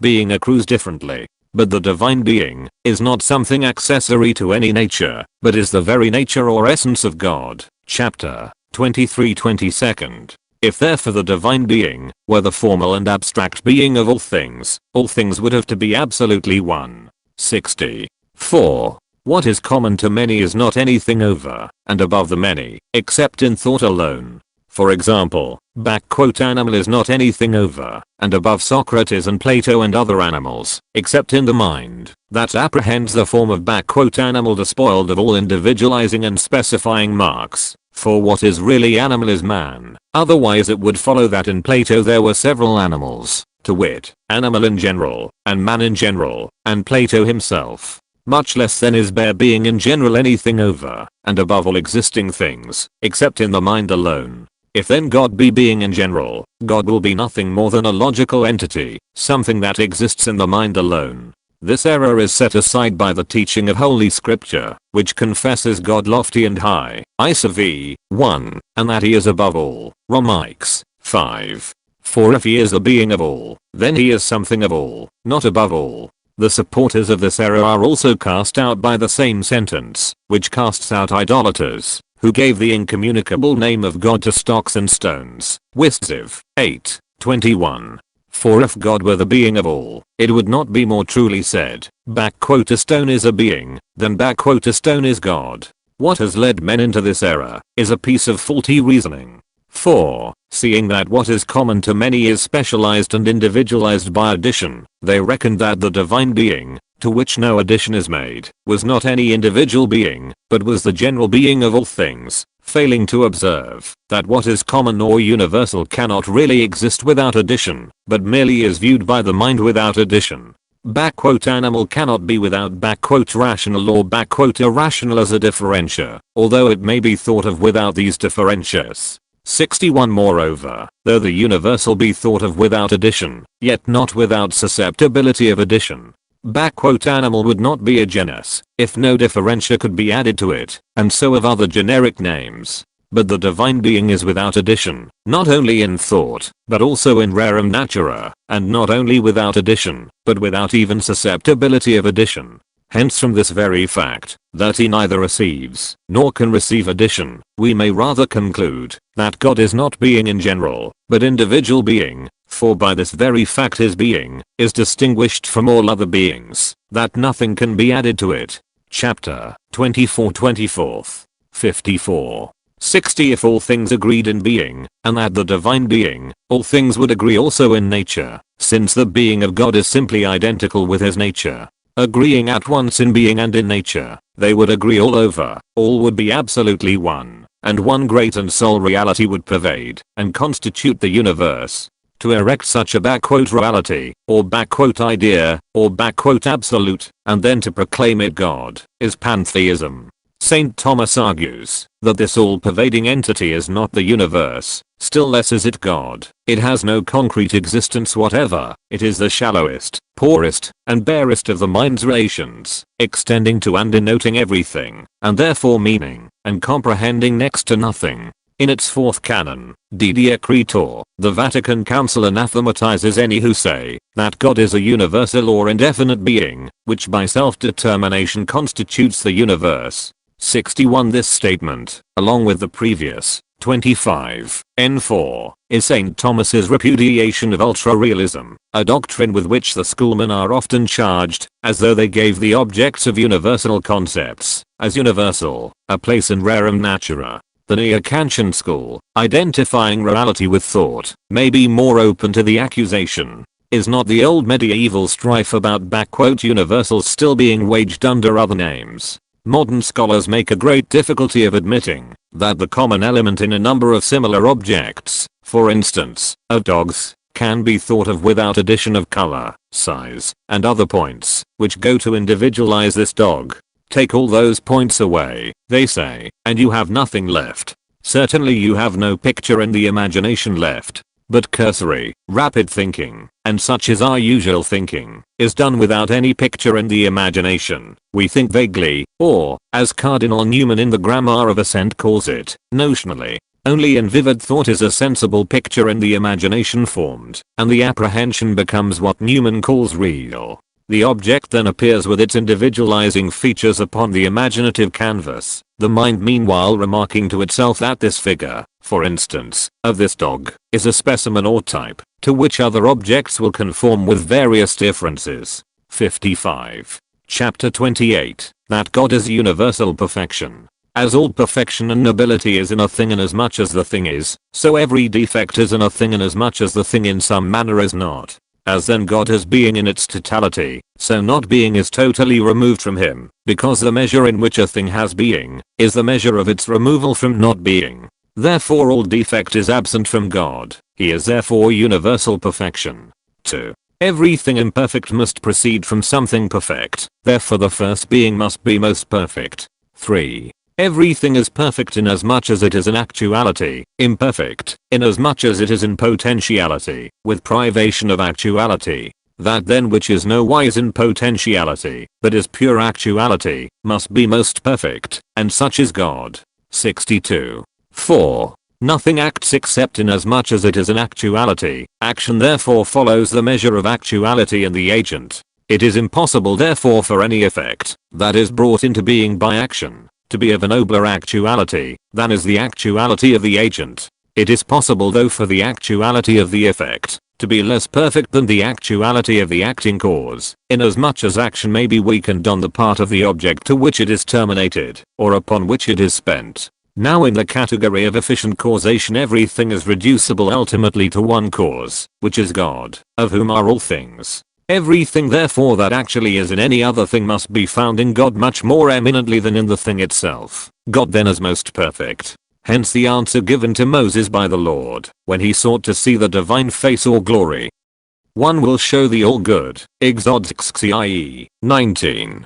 62. It does not follow from this that human perfection is perfect self-realization, in the sense of every power being realized to the utmost. The powers of man are many, not all of equally high quality. The utmost realization of one might and would interfere with the realization of another. The baser might be brought out to the loss of nobler and better. The perfection of man is a harmony of powers, which implies both use and restraint of them severally according to the excellence of their several functions. In man, much must be left in potentiality, if the best actuality that he is capable of is to be realized. In an orchestra, where every instrument played, or brayed, continuously at its loudest, the result would be an indescribable, a maximum of noise with a minimum of music.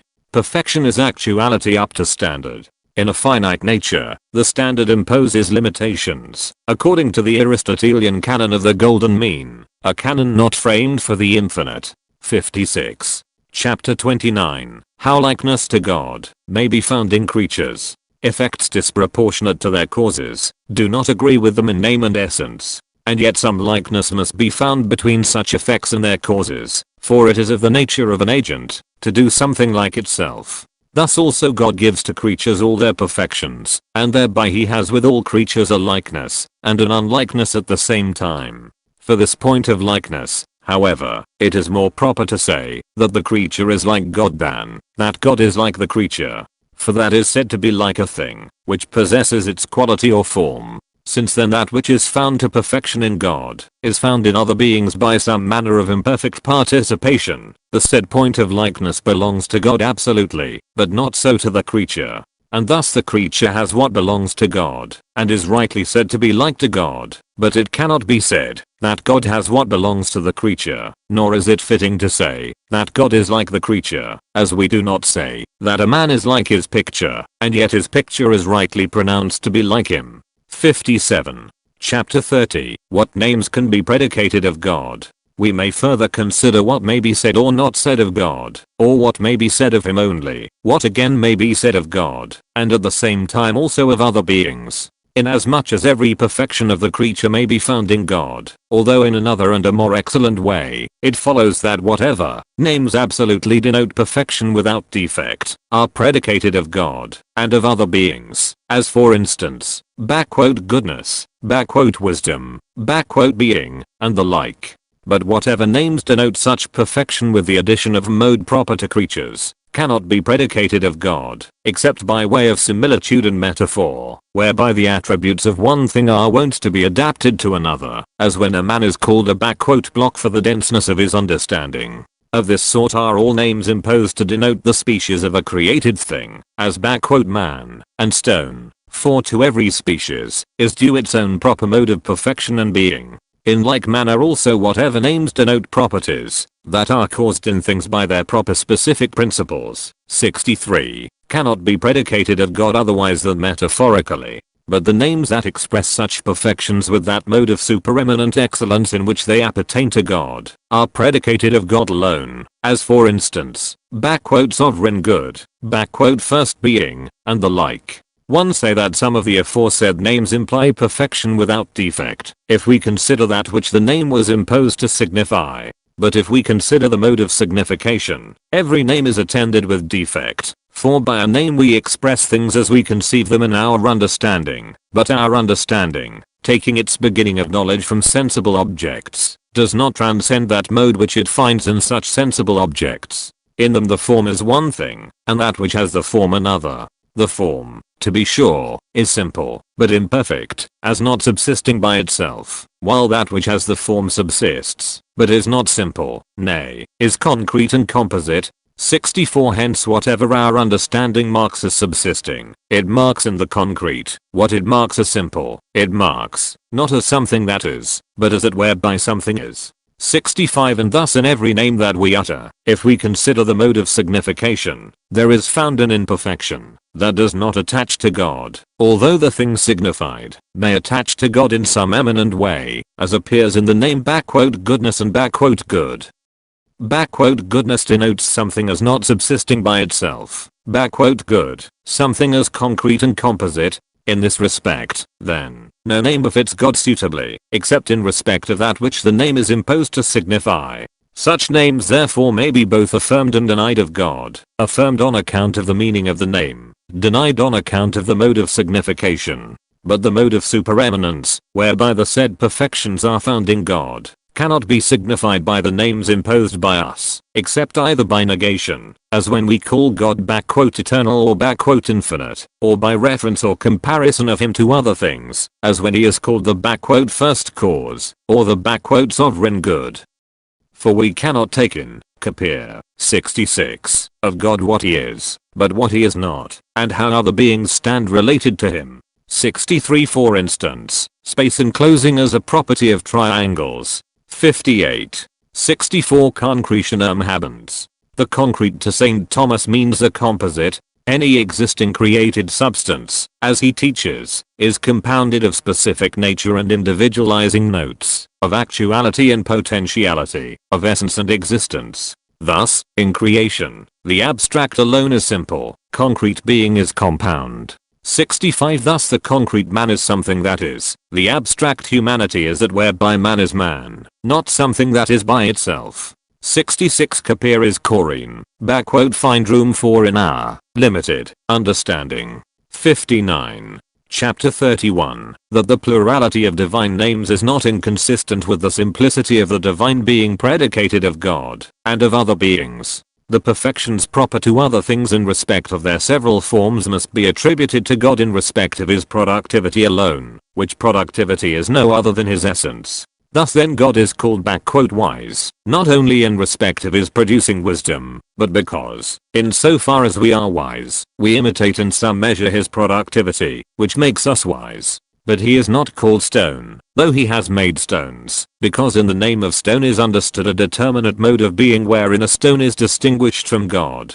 Still a stone is an imitation of God its cause, in being, in goodness, and other such respects. Something of the sort may be found in the cognitive and active powers of man. The intellect by its one power knows all that the sentient part knows by several powers, and much more besides. Also, the higher the intellect, the more it can know by one effort, to which knowledge an inferior intellect does not attain without many efforts. Again, the royal power extends to all those particulars to which the diverse powers under it are directed. Thus also God by his one simple being possesses all manner of perfection, all that other beings compass by diverse faculties, yea, much more. Here by the need is clear of many names predicated of God, for as we cannot know him naturally otherwise than by arriving at him from the effects which he produces, the names whereby we denote his perfections must be several and diverse, answering to the diverse perfections that are found in things. But if we could understand his essence as it is in itself, and adapt to it a name proper to it, we should express it by one name only, as is promised to those who shall behold him in essence. In that day there shall be one Lord, and his name shall be one. Zachariah 9:60. Chapter 32, that nothing is predicated of God and other beings synonymously. 67. An effect that does not receive a form specifically like the form whereby the agent acts, is incapable of receiving in synonymous predication the name taken from that form. 68. But, of the things whereof God is cause, the forms do not attain to the species of the divine efficacy, since they receive piecemeal, and in particular what is found in God simply and universally. 3. Everything that is predicated of several things synonymously, is either genus species, differentia, accidens, or proprium. But nothing is predicated of God as genus, as has been shown, chapter 26, 25th, and in like manner neither as differentia, nor again as species, which is made up of genus and differentia, nor can any accident attach to him, as has been shown, chapter 27. 23rd, and thus nothing is predicated of God either as accident or as proprium, for proprium is of the class of accidents. The result is that nothing is predicated synonymously of God and other beings. 6. Whatever is predicated of things so as to imply that one thing precedes and the other is consequent and dependent on the former, is certainly not predicated synonymously. Now nothing is predicated of God and of other beings, as though they stood in the same rank, but it is implied that one precedes, and the other is consequent and dependent. Of God all predicates are predicated essentially. He is called being to denote that he is essence itself, and good, to denote that he is goodness itself. But of other beings predications are made to denote participation. Thus Socrates is called a man, not that he is humanity itself, but one having humanity. It is impossible therefore for any predicate to be applied synonymously, and in the same sense to God and other beings. 67 synonymously, that is, in the same sense. This and the next 3 chapters suppose the doctrine of Aristotle about synonyma and homonyma to be found in the beginning of his categories, and in the textbooks. The conclusion of this chapter, if accepted, renders pantheism untenable. 68 For instance, one who has no genius for painting, taking lessons in painting from a Murillo, is incapable of receiving a form, or quality, of painter like that which his master has. Murillo is a painter of another species than his pupil. If both are called painters, they do not bear the designation in the same sense. 61. Chapter 33, that it is not at all true that the application of common predicates to God and to creatures involves nothing beyond a mere identity of name. Where there is a mere accidental identity of name, there is no order or respect implied of one thing to another, but quite by accident one name is applied to several different things. But this is not the case with the names applied to God and to creatures, for in such a community of names we have regard to the order of cause and effect. Chapter 28, 29th, 29 32nd, 69. 2.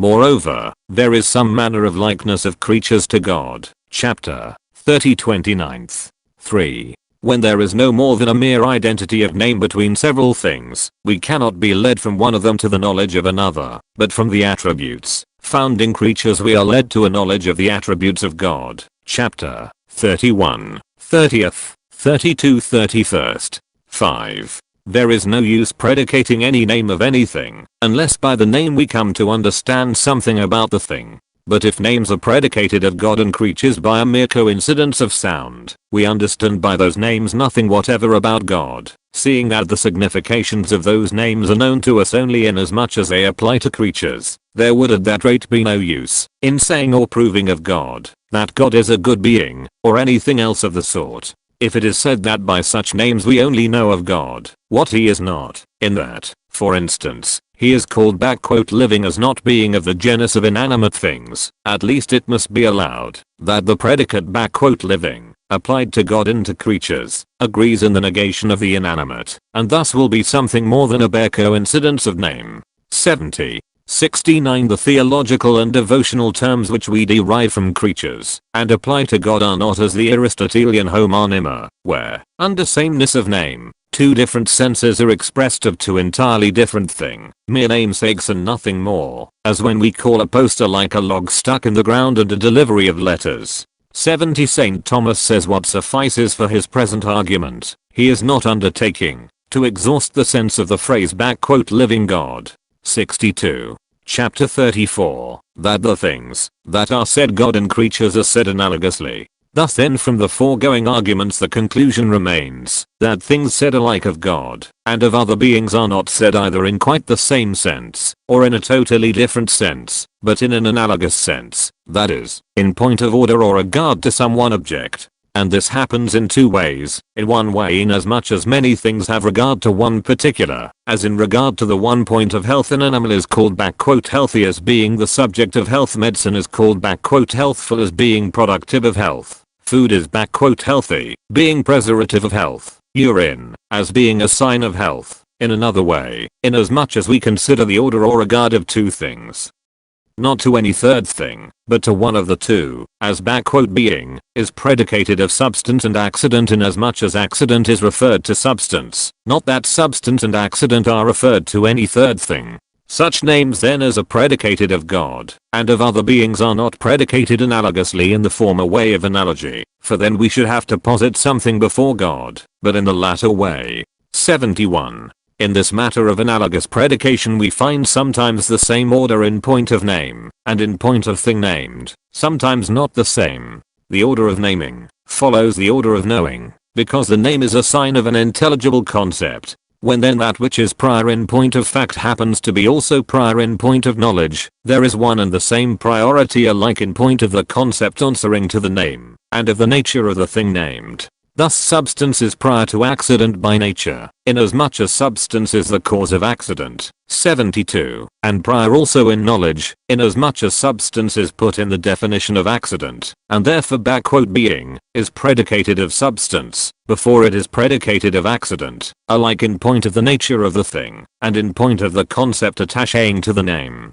73. But when what is prior in nature is posterior in knowledge, in such cases of analogy there is not the same order alike in point of the thing named, and in point of the concept attaching to the name. Thus the power of healing, that is in healing remedies, is prior by nature to the health that is in the animal, as the cause is prior to the effect, but because this power is known from its effect, it is also named from its effect. Hence, though "healthful" or "health producing" is prior in order of fast, yet the application of the predicate "healthy" to the animal is prior in point of the concept attaching to the name. Thus then, because we arrive at the knowledge of God from the knowledge of other realities, the things signified by the names that we apply in common to God and to those other realities, the thing signified, one say, is by priority in God, in the mode proper to God, but the concept attaching to the name is posterior in its application to him, hence he is said to be named from the effects which he causes.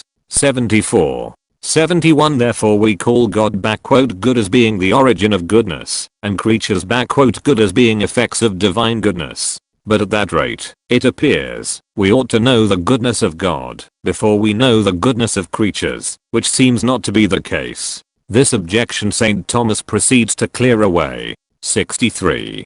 70 To the thing appearing, is the cause of the appearance, of actual appearance, when a capable finite mind is present, as in the case of a book being read, of the potentiality of appearance, when, as with an unread book, no such capable finite mind is there. 73 Children have some inkling of substance, before they have any of accidents, as is shown by this, that the first names they use are noun substantive, not adjectives. On dumb animals Cardinal Newman writes in his Grammar of Assent, p. 111, cd 1895, it is one peculiarity of animal natures, to be susceptible of phenomena through the channels of sense, it is another to have in those sensible phenomena a perception of the individuals to which this, or that group of them belongs. This perception of individual things, amid the mass of shapes and colors which meets their sight, is given to brutes in large measure, and that, apparently, from the moment of their birth. It is by no mere physical instinct, such as that which leads him to his mother for milk, that the new dropped lamb recognizes each of his fellow lambkins as a whole, consisting of many parts bound up in one, and, before he is an hour old, makes experience of his, and their rival individualities. And much more distinctly do the horse and dog recognize even the personality of their master. 74 This distinction between the "thing signified, res nominis, and the "concept attaching to the name, ratio nominis, is of interest to the idealist. It supposes, as Kant also supposes, though Hegel apparently does not, a distinction between things and our way of looking at them. 64. Chapter 35, that the several names predicated of God are not synonymous. Though the names predicated of God signify the same thing, still they are not synonymous, because they do not signify the same point of view. For just as divers realities are by divers forms assimilated to the one simple reality, which is God, so our understanding by divers concepts is in some sort assimilated to him, inasmuch as, by several different points of view, taken from the perfections of creatures, it is brought to the knowledge of him. And therefore our understanding is not at fault in forming many concepts of one thing, because that simple divine being is such that things can be assimilated to it in many diverse forms. According to these diverse conceptions the understanding invents diverse names, and assigns them to God, names which, though they denote one and the same thing, yet clearly are not synonymous, since they are not assigned from the same point of view. The same meaning does not attach to the name in all these cases, seeing that the name signifies the concept of the understanding, before it signifies the thing understood. 65. Chapter 36, that the propositions which our understanding forms of God are not void of meaning. For all the absolute simplicity of God, not in vain does our understanding form propositions concerning him, putting together and putting asunder. 75 For though our understanding arrives by way of divers concepts to the knowledge of God, still it understands the absolute ownness of the object answering to all those concepts. Our mind does not attribute the manner of its understanding to the object is understood. 76. Thus it does not attribute immateriality to a stone, though it knows the stone immaterially. 77 And therefore it asserts unity of the object by an affirmative proposition, which is a sign of identity, when it says, God is good, in which case any diversity that the composition shows is referable to the understanding, but unity to the thing understood. And on the same principle sometimes our mind forms a statement about God with some mark of diversity by inserting a preposition, as when it is said, goodness is in God. Herein is marked a diversity, proper to the understanding, and a unity, proper to the thing. 75 That is, affirmative and negative propositions. 76 Kant would have said, the mind does not, or anyhow should not, mistake the forms of its own thought for properties of noumena. Hegel denied that there were any noumena, and held thought forms to be everything that is. Forms of thought, for instance, universality, were quite recognized by the schoolmen. 77 All our knowledge is immaterial, or in other words, universal, got by a spiritualization of the impressions of sense. We know at once hoc aliquid et tel. To know hoc aliquid by itself would be impossible. The first knowledge is a judgment. 66. Chapter 38, that God is his own goodness. 78. Every good thing that is not its own goodness is called good by participation. But what is called good by participation presupposes something else before itself, whence it has received the character of goodness. This process cannot go to infinity, as there is no processus in infinitum in a series of final causes, for the infinite is inconsistent with any end, while good bears the character of an end. 79 We must therefore arrive at some first good thing, which is not good by participation in reference to anything else, but is good by its own essence, and that is God. 4. What is, may partake of something, but sheer being, can partake of nothing. For that which partakes, is potentiality, but being is actuality. But God is sheer being, as has been proved, chapter 33, 22nd. He is not then good by participation, but essentially so. 85. Every simple being has its existence and what it is, in one. 81. If the two were different, simplicity would be gone. But God is absolute simplicity, as has been shown, chapter 34 18th. Therefore the very goodness that is in him is no other than his own very self. The same reasoning shows that no other good thing is its own goodness, wherefore it is said, none is good but God alone. Mark X 18, Luke VIE 19. 78 It is possible, one fear, in any school of learning to pass examinations and take degrees, philosophical and theological, by consistent repeating of an accepted phraseology that one does not really understand. What is the meaning of the axiom that God is his own goodness, his own wisdom, his own power, and the rest? It means that goodness, wisdom, power, is inseparable from God, and that each of the divine attributes, could we but view it adequately, would be found to involve all the rest. On the other hand, any given man, as Dr. Smith, is not inseparable from his own learning except hypothetically, if his learning is to be at all, inasmuch as Dr. Smith's learning has, and can have no existence apart from Dr. Smith. Formally speaking, the doctor gives being to his own learning, so long as it lasts.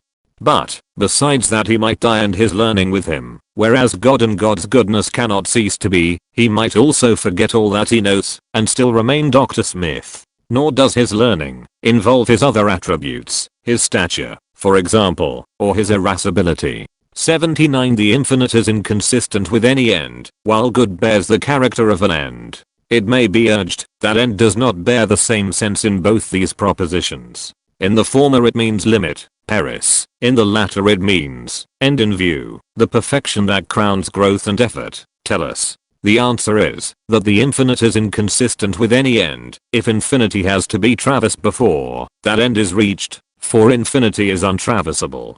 67. 80 Whereas Dr. Smith is not essential wisdom. 81 That is, its existence and its essence are the same. Chapter 22nd. 68.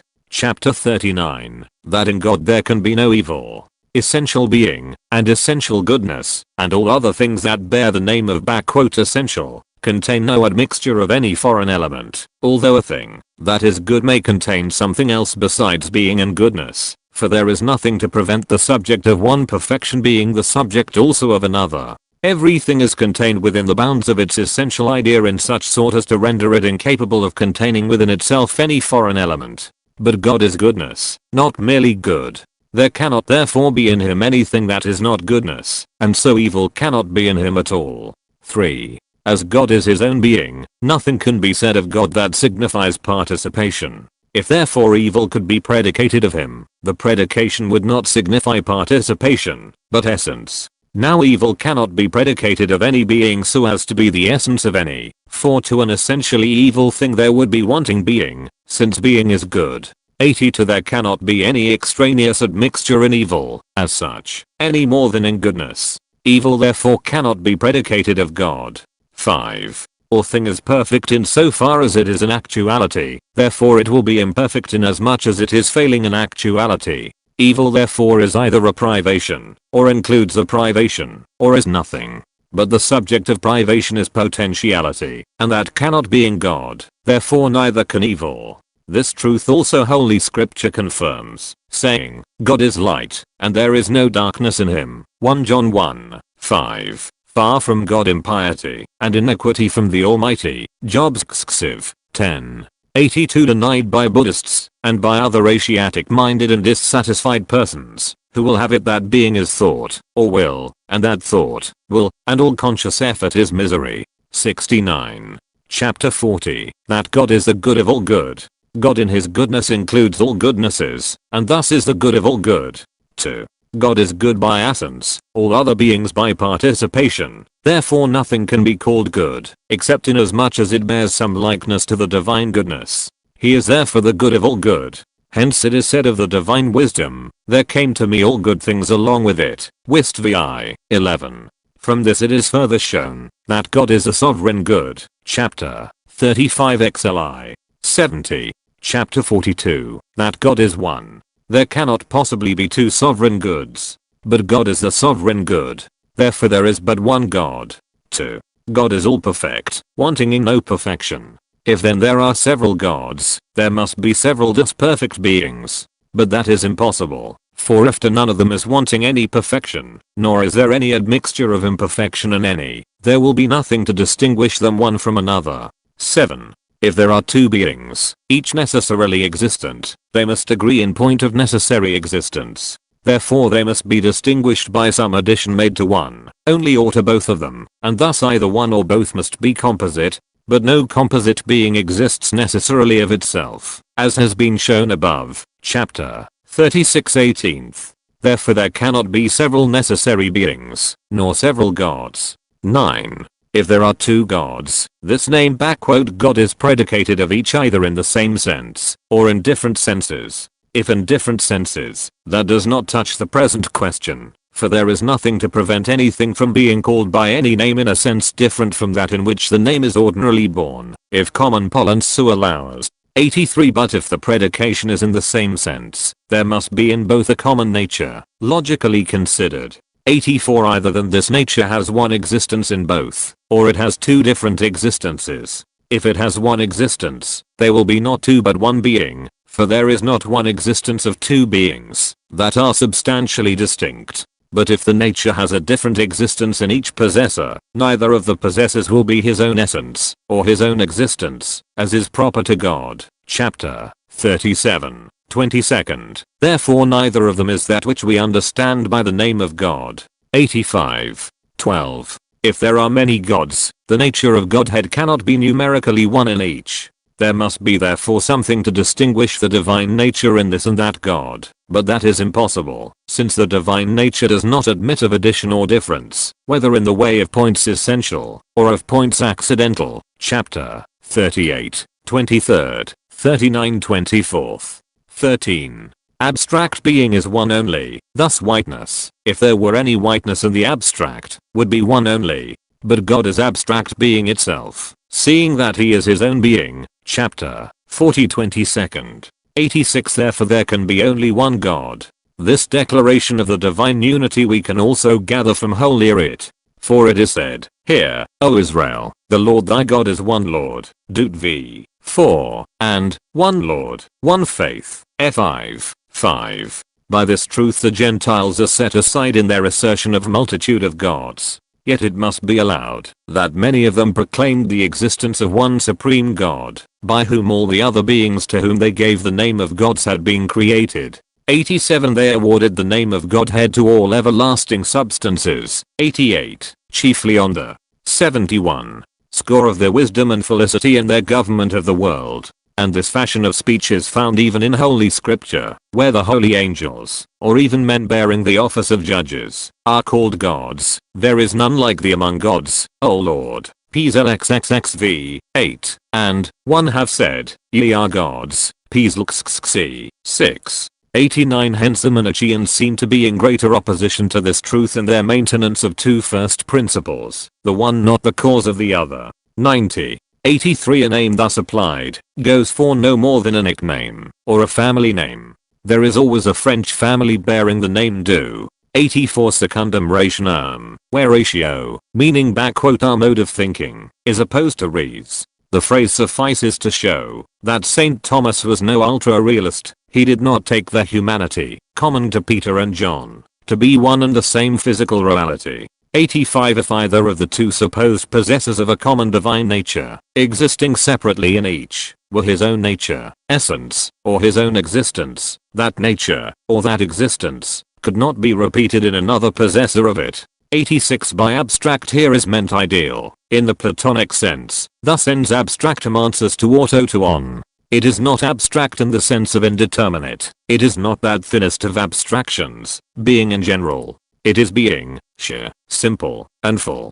See chapter 41 25th note, 40 to 26. In fact ens abstractum here is tantamount to ens perfectum, compare the argument about perfectum bonum, 3rd chapter, XLVII, 5. But probably this argument is not St. Thomas's at all. It is wanting in the Bergamo autograph in the Vatican Library. 87. So Plato, Timaeus, 40, 41. 88. Spiritual substances are meant. 1.e. Angels. 89. Compare John X, 34. For the meaning of gods here, PZLXXXV, 8, might refer to the false gods of the Gentiles. A better instance might be Pizlix, God, the Lord of gods, spoke, and Pizlxvi, the bread of angels, where the Hebrew is Elim, gods. 90. Manichaeism, in its essential duality of good and evil, is much older than Manes. The earliest savages peopled the earth with spirits, some friendly, some hostile to man. The reduction of these friendly and hostile spirits to two several heads, and the neglecting to confess one, supreme over good and evil alike. Compare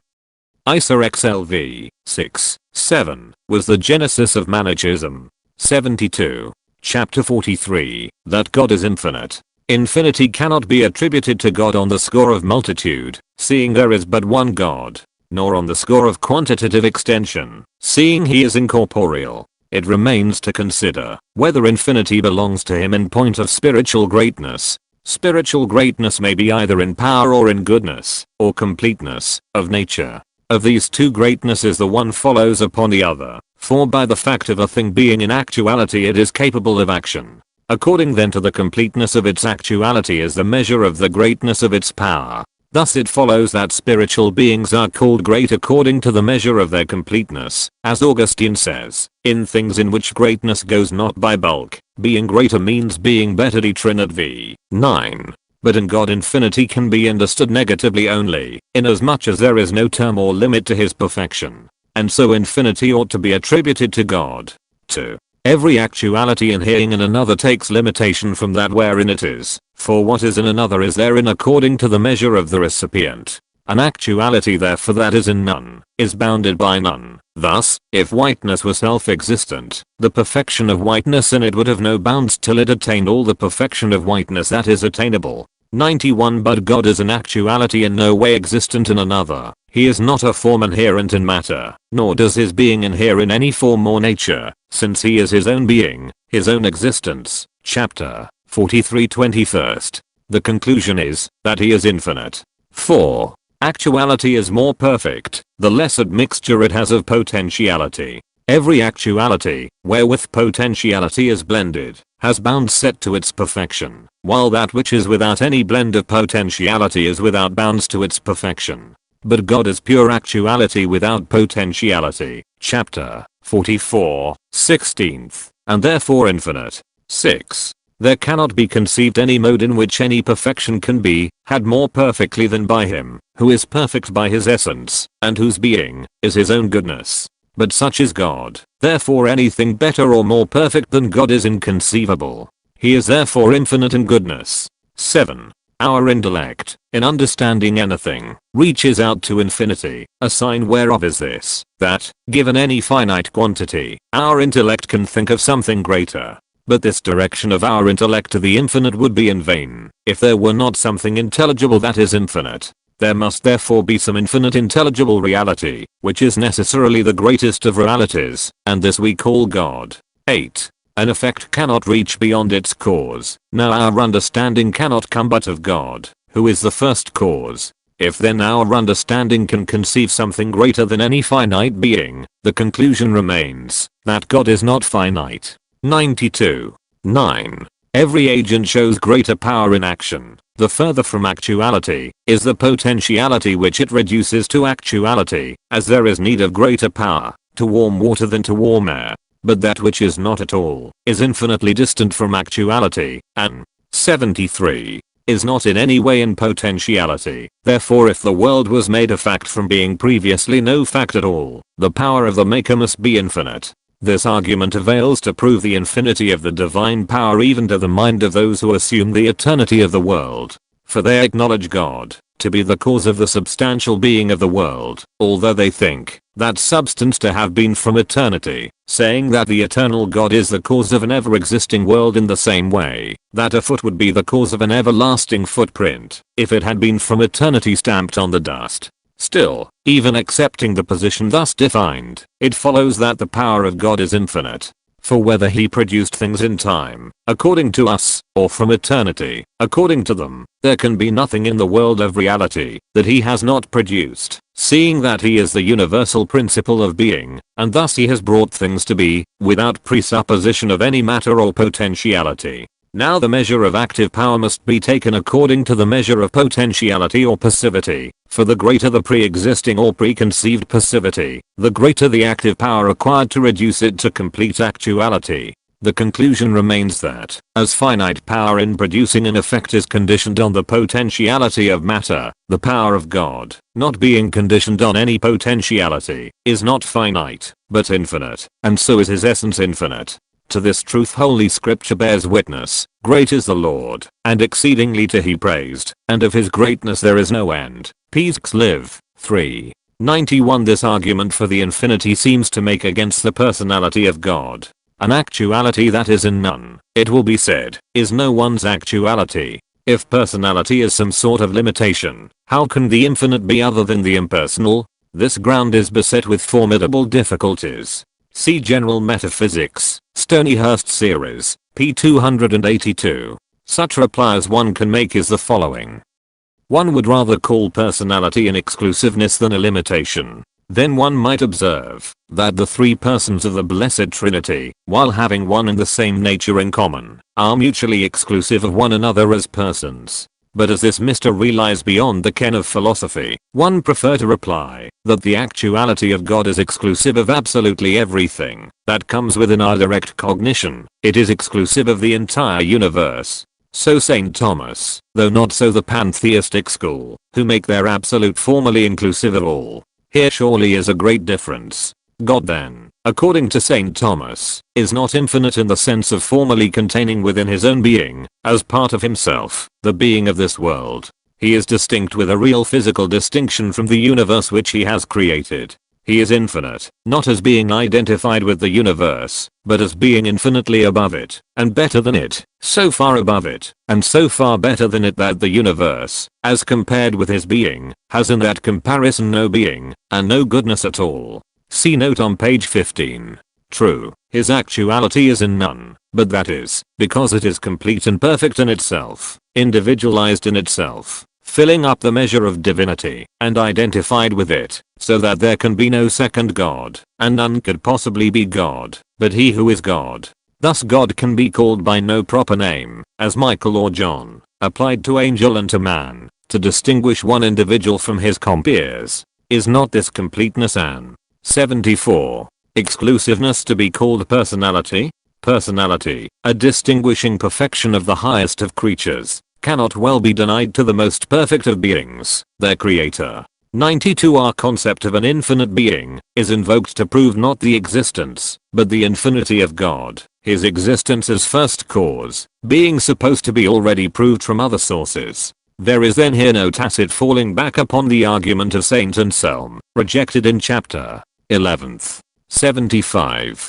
Chapter 44, that God has understanding. In no order of causes is it found that an intelligent cause is the instrument of an unintelligent one. But all causes in the world stand to the prime mover, which is God, as instruments to the principal agent. Since then in the world there are found many intelligent causes, the prime mover cannot possibly cause unintelligently. 5. No perfection is wanting in God, that is found in any kind of beings. Chapter 45, 28th. Nor does any manner of composition result in him for all that. Chapter 46/18. But among the perfections of creatures the highest is the possession of understanding, for by understanding a thing is in a manner all things, having in itself the perfections of all things. 93/6. Everything that tends definitely to an end, either fixes its own end, or has its end fixed for it by another, otherwise it would not tend rather to this end than to that. But the operations of nature tend to definite ends, the gains of nature are not made by chance, for if they were, they would not be the rule, but the exception, for chances of exceptional cases. Since then physical agents do not fix their own end, because they have no idea of an end, they must have an end fixed for them by another, who is the author of nature. But he could not fix an end for nature, had he not himself understanding. 94/7. Everything imperfect is derived from something perfect, for perfection is naturally prior to imperfection, as actuality to potentiality. 95. But the forms that exist in particular things are imperfect for the very reason that they do exist in particular, and not in the universality of their idea, or the fullness of their ideal being. They must therefore be derived from some perfect forms, which are not under particular limitations. Such forms cannot be other than objects of understanding, seeing that no form is found in its universality or ideal fullness, except in the understanding. Consequently such forms must be endowed with understanding, if they are to subsist by themselves, for only by that endowment can they be operative. God therefore, who is the first actuality existing by itself, whence all others are derived, must be endowed with understanding. 96. This truth also is in the confession of Catholic faith, for it is said, he is wise of heart and mighty of power. Job 4. With him is strength and wisdom. Ibid. 16. Thy wisdom is made wonderful to me. Psxxvi. 6. O depth of riches, of wisdom and of knowledge of God. Rom v.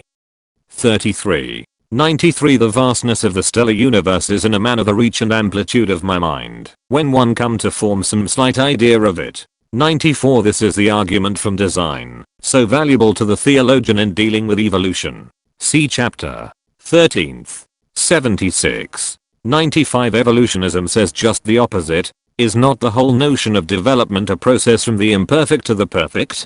But the eternal question abides, what begot the first germ, containing in itself the promise and potency of the vast development which we see? St. Thomas asserts a priority of nature of the perfect to the imperfect, not a priority of time. God, though prior in duration, is not prior in time to the creature, as he is not in time at all. There is no time antecedent to creation. In the series of created causes, the imperfect is doubtless prior in time to the perfect. The first verses of Genesis assure us of that, as well as all sound study of evolution. 96. The backquote forms here spoken of, not the human soul, are entities denoted by abstract names, as beauty, dexterity, ə଼kwaɪnəs. They exist only in particular substances, and in each case imperfectly according to the imperfections of that in which they exist. Thus beauty is marred by the age, bodily infirmities and accidents, of any beautiful living being. No living being on earth is ideally beautiful. Is then every ideal backquote form something that practically cannot be? St. Thomas thinks not. Recognizing that the ideal cannot be, except in a mind, he thereupon posits ideals which are themselves minds, self-conscious ideals.